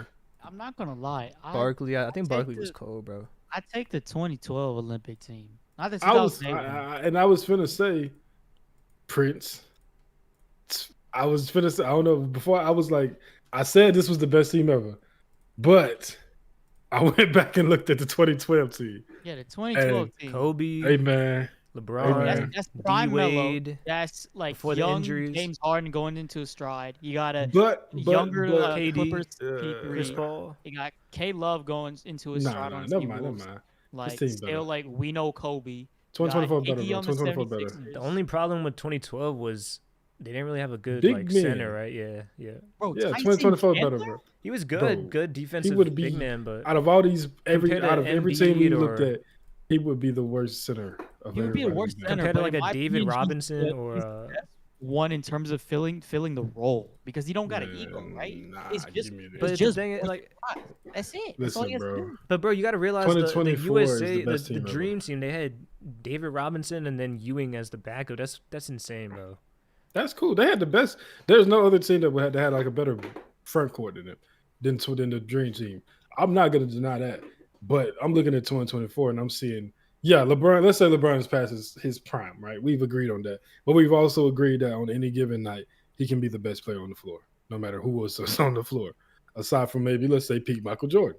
All right, Okay, what about Magic Johnson? Magic Johnson was not Magic Johnson anymore at that point. Why not? He said himself like that was them just past, like he was older, and He he, was also older, but he was injured. still, bro. He like I could be Like wrong. his but older, I'm pretty sure he his went to the older was finals, different like, the because year before. he had that shit, bro. I don't know if he had age yet, but he definitely was very injury. Like he was hurt, bro. I mean, Larry Bird, I could see he fell off at that Bird time. was both of them niggas was like in the same boat injury Bro, wise. Like they were not near their Magic was peaks, in the bro. finals the year before. 91. I was just about to say that. Injury. All right, man. Hold on. Let me pull this He was shit up. I'm gonna carrying look at his the team in minutes. the finals. 1992, right? 1992 Olympic team stats. He didn't play that season. I think. I don't know, bro. I think he had AIDS, bro. I think he had AIDS the whole Olympics. You know how bro. wild that is to say that. He only played 18 minutes, yeah, and then he didn't play in 2 games because he was hurt, bro. Like that was not like peak, bro. This nigga averaged 8 That's points fair. per Yeah, game. that's Bro. fair. Like him being older, and me saying KD is older is different because KD is older, but he's still Kevin Durant. But that wasn't Magic Johnson, just like this wasn't Larry Bird either. Averaging 8, like that was, you know what I'm saying? I mean, you could say Now, it's if you not wanna get Magic into Johnson, Chuck- but it's still good enough to start over John Stockton. That says a lot about John Stockton. Listen, I'm the biggest John Stockton hater, so That says a lot about Bro, Johnny you Stock. need to respect Barkley and Malone, bro. David Robinson, Yeah. I don't give a rat's Scottie Pippen, ass. bro. Jordan and about Pippen them won 6 boys. rings together. What are we talking about, Yeah, Jordan They and Pippen. They went after three-peated. Jordan left. bro? Come on. I'm sorry. I'm just talking about They were facts. in the process We of got- 3 listen. peating. We're not giving We credit to got- Scotty. Stephen Curry, Kevin Durant, LeBron James, Anthony Davis, Joel Embiid, Bam Adebayo, Devin Booker, Anthony Edwards. That for talent, 2012 is the only one seeing these niggas, bro. I think all 3 of those teams are debatable. I'm still giving it to What Dream about Team, bro. 2008? 2008. Did they? I think did they have Dwight Howard? 2008 is good too. Yeah, they had Dwight in Yeah, 2008. 2008 was cold. The Bro. Batty boy. Let's see, man. Let's see. Redeem I'm team. gonna fuck with 08 just because they had Yeah, Dwight is like he's just way because they better had than Tyson Deron Chandler. Williams. They had 2012 Michael had Reds, Darren Williams too. Tayshaun Prince. They're Chris Bosh. Man, the boy getting fried to death, man. Come on, man. I ain't worried about that. 2012, Tayshaun Prince was the Derek White of 2008. You're right. Listen, 2024 and 2012 are washing 2008. Yeah, I kind of agree with that. Yeah, because KD This is team is just small, yeah, bro. he's just it's impossible. It's like how you said KD is just a complete nightmare for mismatches. Out of every name we've named so far, Carlos Boozer is one of the worst that we've said. I think he was in 2004 too. I think that's He's on 8 too. well. If you want to push agendas, I know. Listen, bro. Kobe won in 2008. It proves he's clearly better than Tim Duncan. On the world stage, yes, because Tim Duncan had 2 chances and he failed miserably. What? This is my question. Why don't AI get no slack? No, for that? AI, yeah, it's trash, bro. Yeah, No look, chemistry. He's a horrible teammate. I'm not saying AI. He deserves credit too, or I guess he deserves the hate too. But the thing is, Tim Duncan is known as, that guy in that team, and he's. I don't think Tim Duncan is a great leader, bro. I think he's in a good system and he plays well and he does what his coach says. But I just don't think he can really like Kobe. When they talk about Kobe when they brought him in, they really got so much respect for him. Even There's a LeBron, reason why even Kobe didn't play D-Wade. in 04, but I'm not going to. And they don't got respect for Duncan. Not the same. There's a reason why Kobe didn't play in it's not the same. 2004, but I'm not going to get into that. It's like they respect Jordan so much different from like a Barkley, right? Like it's like a different level. Yeah. Melo ain't do nothing. Well, he didn't play 7 minutes per game. I feel like 2004 lost because of the coach more than anything. I also say this, like, to be fair, bro. I mean, you got rookie LeBron, a lot of rookies, D-Wade, young players. So I mean, I don't think it's all Tim Duncan's fault, but it's just like Yo, they got Noah Lyles on Duncan is over LeBron. Okay, they got Noah Lyles on Nightcap tonight. I'm gonna have to check that out. My hater gene just activated. Let's go. What do you think? Okay, speaking of which, do we want to talk about that? Is Noah Lyles right or wrong? He's wrong. He is wrong. Well, he's right, but it's like it's a semantic word. Like it's, it's and like also listen, but this is my thing. I'll give you an example later, but you guys go ahead first. The NBA has not put world champion on their hat since the Rockets won in the 90s, right? So, what the fuck are you talking about? What hurts you the most? They still say it though. They don't put it on the hat. He said, what hurts me the most is seeing them win those championships on their head. They got world champs. That don't exist no more. You just mad.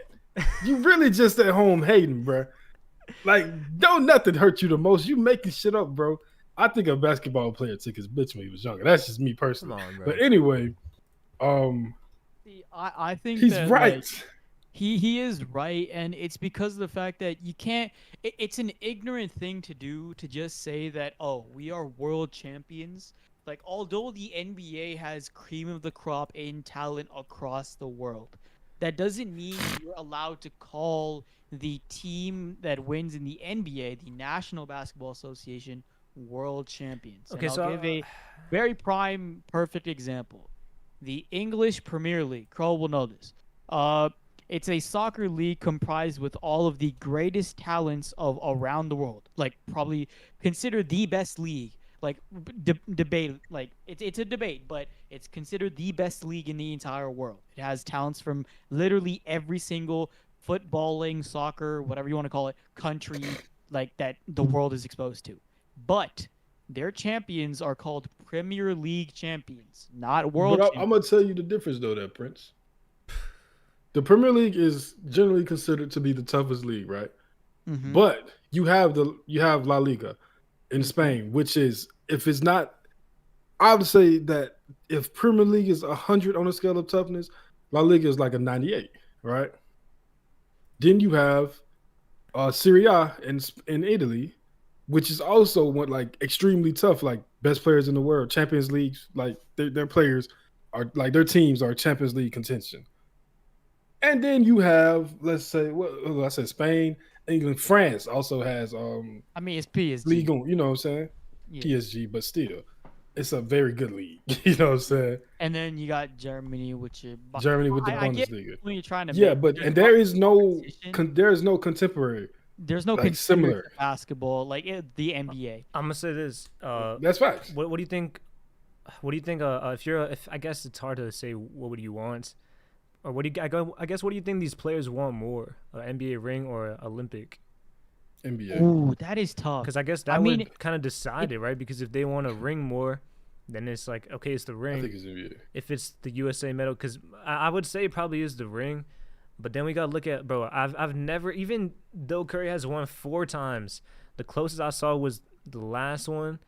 But I'm be honest, bro. When he was celebrating, when he's hitting those threes, I've never seen Curry that hyped up and excited, bro. When they won that game, Like it's something that he hasn't done before. You know what I'm saying? I genuinely get think it that, has bro, to be but- based on the player because you look at yeah. multiple cases, right? And you can see it like very apparent. Like for example, would AI want an Olympic medal or a ring? I'd say AI would want a ring more, right?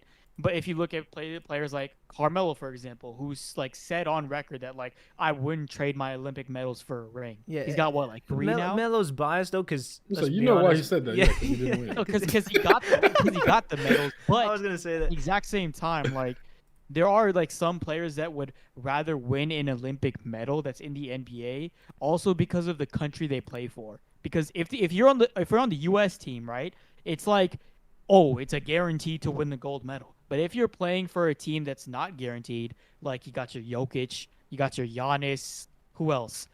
France, Victor Wembanyama now, winning that gold medal to usurp the like great USA team and win that gold medal and like show to the world that like, oh, France or Greece or Serbia were the world champions or like the Olympic gold medalists for that year in basketball, where like the NBA isn't. It's a huge deal for them. So That's what I feel like they would take that over. I the ring. 100% I'm agree gonna with say you, bro. this, Because though. that's the whole reason why I say Manu. You know, I know it's like it sounds like just a joke, but listen, bro, I got more respect for Manu than Tim Duncan, bro. Oh my Why God, you keep bro. coming over there? Like, what's going on? It just is what it is, bro. Like, He just living his dreadlock life.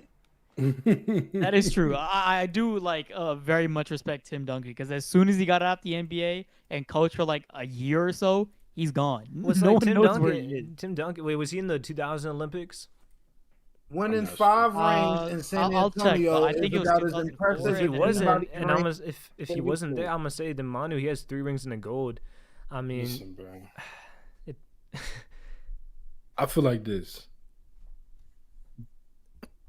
Noah Lyles was correct. We are not the world champions. However, my only issue is that I don't think it's something to really get that mad about.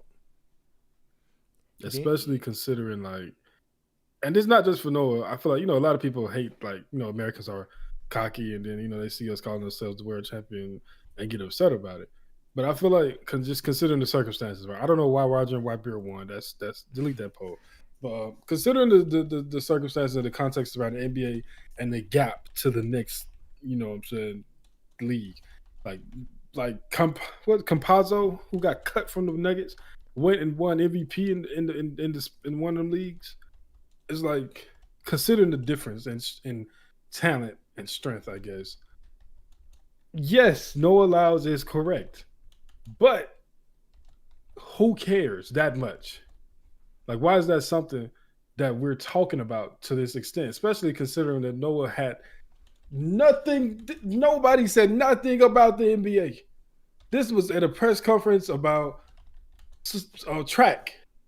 And you up here worried about the NBA. Clearly, there was some more sting to these words than that. And I'm glad we found out exactly what it was. And we can talk about that. But I'm just saying, and about the ring and the Olympic medal argument, I'm going to say this. Everybody that's mad about us saying world champion, take the medal from us, and you can tell us to call it whatever we want.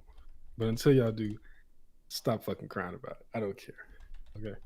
That's all I'm going to say about that.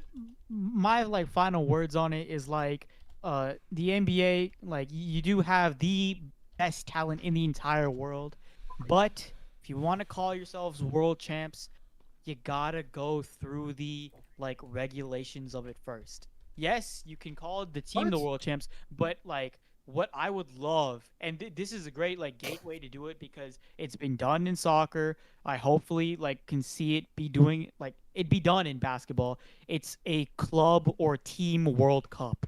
Please just play all the You want different to see teams us across the world in like a huge old boys and crew? I would love to see that. I don't know what to name the Old boys and crew. Bro. 2012 You team. could have just said 2024. This man said old boys and crew. I'm gonna That's say actually really funny. shout out to Joel Embiid, bro, because he had a really good game against Jokic, and they really needed that one. Everybody was saying on Embiid. Yeah, they you know were. what I'm Yeah. saying? I was too. Fuck him. But he played good that game. Who do you For sure. who do you think will win, Tyreek Hill or Noah? Noah's smoking his fucking boots. Yeah, Yeah, Noah is currently But one of what the about fastest men. like a younger Tyreek Hill? Bro, there's no version of Tyreek Hill that beats Noah in a race. There's a This reason why man he's is an Olympic. a Olympic. Yeah, like let's be serious here, bro. And not just that, a gold medalist You don't Olympic. think Tyreek Hill could be like a Olympic runner? Not really.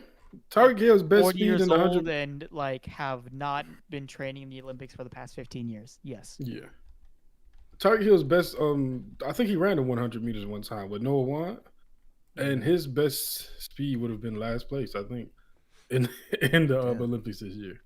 So, no, he's not beating them.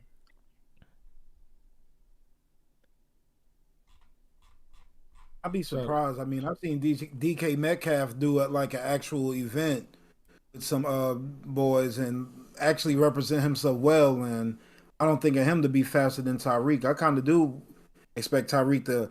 I mean, maybe not Olympic speed, but at least be respectable against that going Noah. I don't Tyreek know, a man. bad boy. Noah top one in the I'll world, be honest, bro. I didn't watch really much of the Olympics. I watch basketball. I watched basketball. I watched a few other I saw a few races here and there, but I didn't really see I anything messed around and else. saw 3-on-3 when we was getting beat up. I don't know who Jimmer Fredette out there playing. Like, what's that about? They got Rick Barry's son. Wait, did I mean, the- John Barry's son what out happened there. with Like, the- who are these people? The women's I think, team win? Yeah, the gold medal. Yeah, Okay. they won by 1 point to France. Funny enough. Yeah, if neither the men's or the women's basketball teams won their gold medals, the U.S. would have lost the whole like Olympics in Okay, general. yeah, because China was tied right with golds. Yeah. Yeah. So the U.S. needed both men's and women's basketball to win. Yeah, bro, China was going crazy. Trying to be dominating them dives. Like, Yeah. that's like an easy 7-8 goals for them right there. I'm asked this before. One last question before we hop off. KD has 4 gold medals, the most of all time. Does that boost him in his legacy in your eyes? No. No. Yo, I mean, I'm trying to like, get- we win. I'm trying to we get win. some credit to it's- KD, it's bro. like- to me, it's just a testament of his character. He's just a guy that just want to hoop. Or if he just could find That's facts, somewhere yeah. to just go somewhere and be competitive and hoop somewhere, I'll take this medal here and that medal there and do my thing. That's just a testament to who he is. That's the most KD thing. He's the truest hooper, I would say. But Yeah, I don't know, because I feel like some of the years it wasn't like the best. Like there was one year in I think 2016 where it was like Klay Thompson and Old Mello. It was like not a bad team, but I feel like he deserves some credit, bro, because he's got 4 straight gold medals. That's pretty impressive. Man, that shit ain't nothing, bro. We be beating people by 30 points, man. Bro, That's why I said I a get ring that, is but, more like, is let's more be- valuable though But than okay, like so a medal. let me- Like for American. I feel that, bro, but I know I don't want. It makes me seem like I'm just hating, bro. But if we gotta compare him to Tim Duncan, Oh my god. I'm just saying. I would put KD over Tim Duncan. As a player overall? Yeah, and just like period? legacy, player overall, everything. It's honestly Because of gold medals? Yeah, the fact that Preach keeps bringing up Tim Duncan. got is 4. just You're bringing not me- serious, man. You're not Oh, serious. this guy don't. I'm This guy don't absolutely just spend a serious. couple of years. If this All right, guy don't spend a Flebbers. couple of years Good getting looks, cursed man. out by Draymond Green, he would not be looked at the same way that he looked at, man. Yo, you serious though? You think them gold medals is Let me more ask you valuable than the 'cause- NBA rings?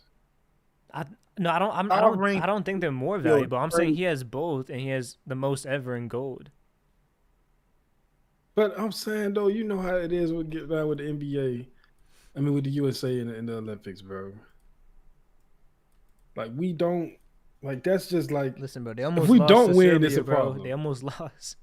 Almost, but they won. Yeah, it's still competitive. And that took a out of body performance from Serbia for them to win, right? I mean, for them to be in that game. Yeah, but Like, they were Katie, shooting Katie like had 60 something. the game clinching shot.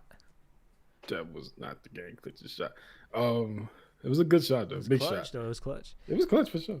But I'm saying like they had to shoot like 60% from three over the first 3 quarters to be able to go way and I- play that on us. Yeah. Yeah, but I think That wasn't Tim Duncan's sustainable. That's loss why they lost. was I would say it's arguably way worse than choking that lead to the Warriors. So his Olympic loss? Yeah. Who they played, bro? He was being guarded by Luis Scola and he got cooked. What's wrong with that? Well, I'm saying he's Luis supposed to be. Scola, If Tim Duncan, let me ask you this: was Tim Duncan ever the best player in the league? Because I feel like KD on the Nets was I would say he was the best at that point in the NBA. I don't think Tim I think Duncan there's a was difference ever the between- best player in the NBA or in the There's a world. difference between being the best player and having the best season. KD might have had the best season, but LeBron has pretty much always been the best player in the league since like 2000. Even that year when LeBron was like 12. what, like 35 already at that point. Yes. Nah, bro, come on, bro. Bruh. Recently, LeBron was overtaken by Jokic, but for LeBron's like peak from like I don't think in the 2012, 2020s no LeBron doubt. has ever at any point been the best player in the NBA. That's tough. What KD Nets did? Go to the second round? That's what made him the He best player in the lost, league? but I'm saying like he was going up against the best team in the league that won, No, and he he almost wasn't. beat them, bro. was Without not the without best team. Kyrie Irving, injured James Harden, And he lost. I mean, it's like he lost. you're not Yeah, giving I'm saying he him- lost, but I'm saying at that point, like in my mind, I'm like, yeah, this is clearly the best player in the NBA. He was clearly better than Giannis at that point, so for losing to Giannis. yeah, by 1 point. Like he almost had the game-winning shot right in the fourth quarter. All right, boys. I imagine if I'm going to say if Tim Duncan was ever the best player, it may have been around like 02, 03, something I like look that. at Tim But Duncan like I look at Jay-Z. He was never the best rapper alive, but he always was like up there in the rankings for top 3. Or you feel me? And that's what make his legacy so loaded. You know what I'm saying? that's I where mean, I'm at. The man don't isn't know, bro. wrong.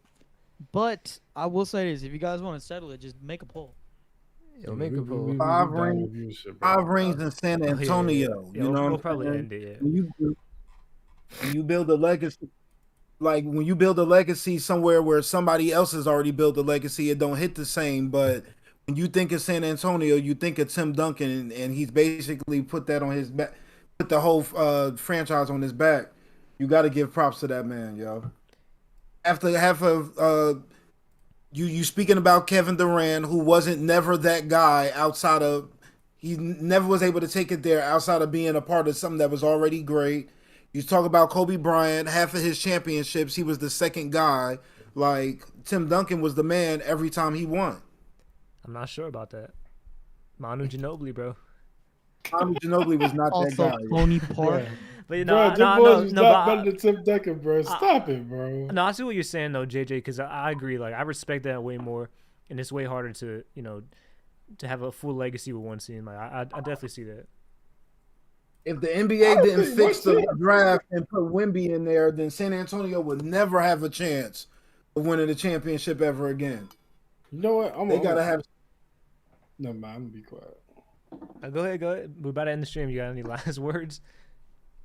Shout out to Wemby. Respect Tim Duncan. Shout out to Wemby, but I don't. This the way that people act like he's just gonna be Thanos. I don't believe so. I'll leave you guys with I think he got a shot at it. one last He got a shot. thing So I feel before like we if leave. he stays with that Spurs worth ethic that like they've been trying to drill in him, he can be, bro. Yeah, I think he's the next GOAT. I think he'll. I don't know. He That's really what can be. that's what I'm not sure about if he's the. I think that Wemby would be an amazing basketball player, But I feel like to be the next GOAT, it takes a lot more than just being like an amazing basketball player. Bro, rookie season, he's already on track. He already beat LeBron's rookie season. Bro, he was like the top the 3 fuck he defensive beat? player in the league. Yeah, I don't as know like a why, but 23 19-year-old. wins. Bro, come on. Bro, he was literally with the worst That team in the man won NBA. 23 games. And I not don't just give that, a fuck. they were fighting against him Like when we very, saw, very like eminently. Listen, I would man. see I would it see was games against- when it's like Jokic versus Wemby towards the end of the year. Like you could really see, bro, this guy's about to be a problem. And he's gonna be a problem, but there are a lot of problems in the NBA, and all of them ain't GOATs. Yeah, but all of them, bro, he's 7'4". You know, fuck, that's more fighting against him than for him, to be honest with you. I think it's a 'Cause matter we of know how health, them- bro. I know it's That's really what I'm gonna say. yeah, We it's a know how matter of them health. injuries for them real tall guys be. I'm gonna leave Alright, y'all bro, with can we end it one here? last note. I don't think What's up? USA is winning the next Olympics.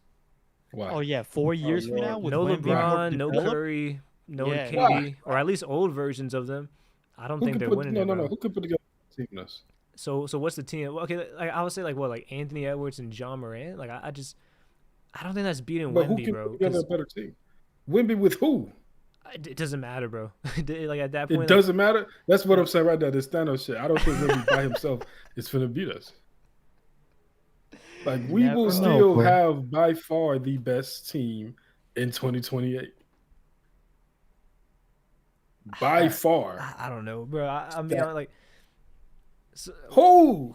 okay, what's the team though? Like, John Morant. Let's look at just the Edwards. candidates. Yeah, we could look at it. I'm just saying the world, the foreigners are becoming. I think if we look at the best talent, a lot of them are foreigners now. But the it's young just one generation. guy. It's just one guy though. It's just Jokic. The second best player on that team is Bogdanovich, who been riding away in Atlanta for the longest. Yeah, he was on a burner, Bro, but we're looking at one guy in these. Like, if France can pull out, I'm not look saying at the it will be 2024 Wemby team for sure, right? but I'm saying like maybe Luka can get it or Giannis or whoever, Good. but Serbia like- or whoever. But One player, I feel like we should learn from Giannis. Giannis didn't make it out of group play. Canada, As good as Giannis is, because it's just Giannis. Canada is the only one I want to hear. But I mean, the only as long as we got to figure out our big man situation, you know. and I look at Chet Bam is Holmgren. cool. Bam could come back, but I'm not. I mean, Embiid. I Chet. mean, yeah, Chet is cool. Chet is cool, but I still think.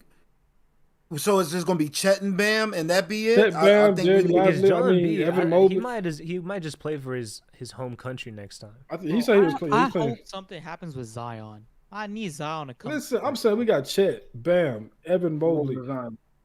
Derek Lively, all these bigs. We don't, and as we learned from 2012 and 2016, it's not like we necessarily need an all-star big. We just need somebody to do their role. And I feel like all three of them guys. Derek can do it. Lively, Yeah, but I don't know Lively if- will be a good one. You know, Stay on that Derek I'm not sure if Lively it's is if the perfect in patriotism fitting is his there, role, bro. Because especially you if it's and like final. we look at Serbia, they've been trying to win this for their whole lifetime, playing together and like.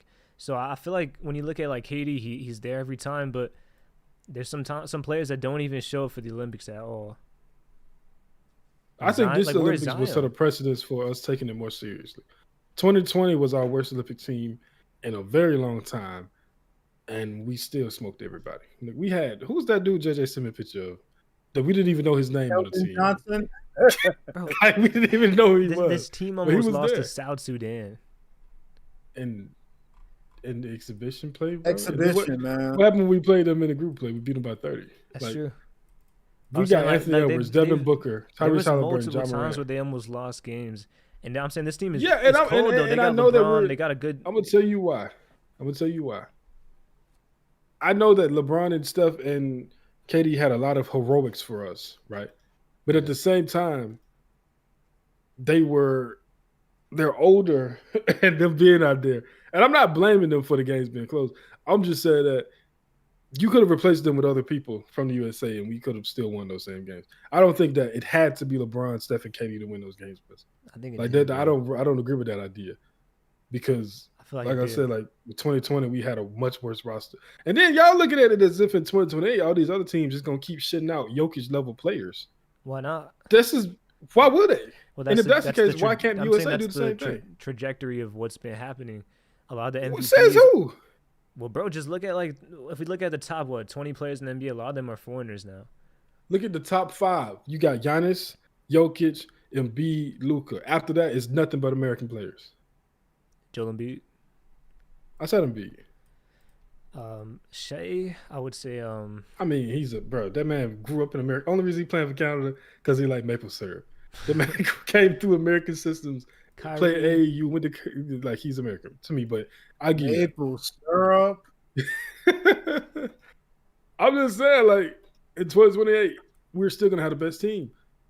Paolo Banchero, Jason Tatum. I think Paolo could be a superstar one day. I definitely agree with that. John Morant, Tyrese. Yep. Like there's no team that can field it, but now like it's single elimination, bro. Yeah. Somebody can get on the burner and beat us. I'm not gonna never deny that. But yeah, because the way I see it is like the experience, right? Because LeBron, they've been through it. KD's been here 4 times, so Curry was really the one who was like the new one, but even he performed well when it mattered. Because we just had the better team.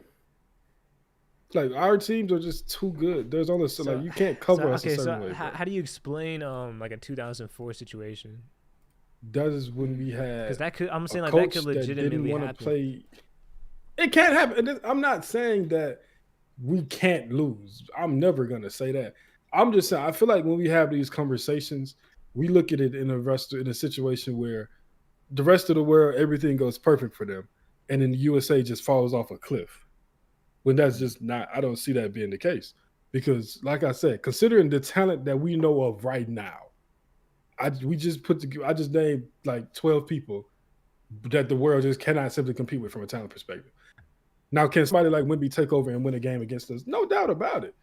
But at the same time, can we not just win because we have the better team? 1,000% yes. I wrote down from the team that we brought in this year for the next Olympics, we could come back with Tatum if he wants to, Anthony Edwards, Halliburton, Bam, and Booker. Then, like y'all said, we got Ja Morant, we got Chet, we got Paolo. I wrote down Donovan Mitchell. I wrote down De'Aaron Fox. I wrote down Jaylen Brown if he, get out his feelings. I mean, that's a good 10, 11 names right there. That's the majority of the team. Maybe get ourselves one another ball handler. We got like that flag guy coming out of college. What's that? Yeah, Cooper Flag. Cooper. That's it. Cooper. Yeah, it's true. Cooper Flag, like Anthony Edwards is like I guess the Cooper Flag. You never know who could emerge. Yeah, and then like let's look at like even like Cade Cunningham. I feel like he's gonna be a stud. He might grow into something like that. What other team? I was trying to get to the team. I can get up there. Listen, I don't know. Look, I never would have predicted that Serbia would even have a chance against USA. So I don't know. And I'm telling you right now, just like I said, if you look at the fact that they just had an out-of-body shooting performance those first 3 quarters, that's why they competed with us. Talent was not the problem here. Them boys shot 60% from 3 the first 3 quarters, bro. And they was hitting crazy shots in the shot clock. They were banking shit in. Like that's just them boys just on the burner. No matter who was in front of them, they probably would have won that game. You made a good point too when you said like they're older, and I guess that's a pro and a minus too. Because like I'll be honest, bro, Curry is not a great defender. LeBron's has aged as far as defense, and even KD's defense has fallen off. Like it's not like there's definitely weaknesses. Even though they are great players. Exactly. And in 28, I'm sorry. I feel like we're going to have a much younger and more athletic team from top to bottom than we did this year. And then, like I said, this is no shade against KD and Curry and Bron. They did their thing for us, 1,000%. But just looking at what's possible to put out there next Olympics, nobody's catching up to us talent-wise. And like I said, I'm going to say it again. You know what I love about Curry, bro? Curry, even I don't know if you noticed, like the last few quarters, like the last few minutes of that last game, like he was really playing hard even on defense, bro. Yeah, sometimes you get carried away, but like you get into the moments that adrenaline, man, that shit get crazy. Yeah, red, white, and blue, baby. America, yes sir. Yeah, it's been a long stream. I guess we'll just wrap it up here. It's been a great chat. I guess I would say a mid chapter, but it was a great stream. Is there a break next week? Nah, No we still, break next No week. break. All right, so yeah, so hopefully we'll get into some more world building things. Maybe I guess we see Kizaru turn against Saturn, how Joe said. Man, we need bounties. We need bounties for sure. It's gonna be fun, bro. Especially on that Elbaf ship. I can't wait to see. It's gonna be a fun chapter. Thanks for everybody for supporting. A lot of donations, a lot of gifted subs. Everybody like the stream, and we'll see you guys next week. Peace.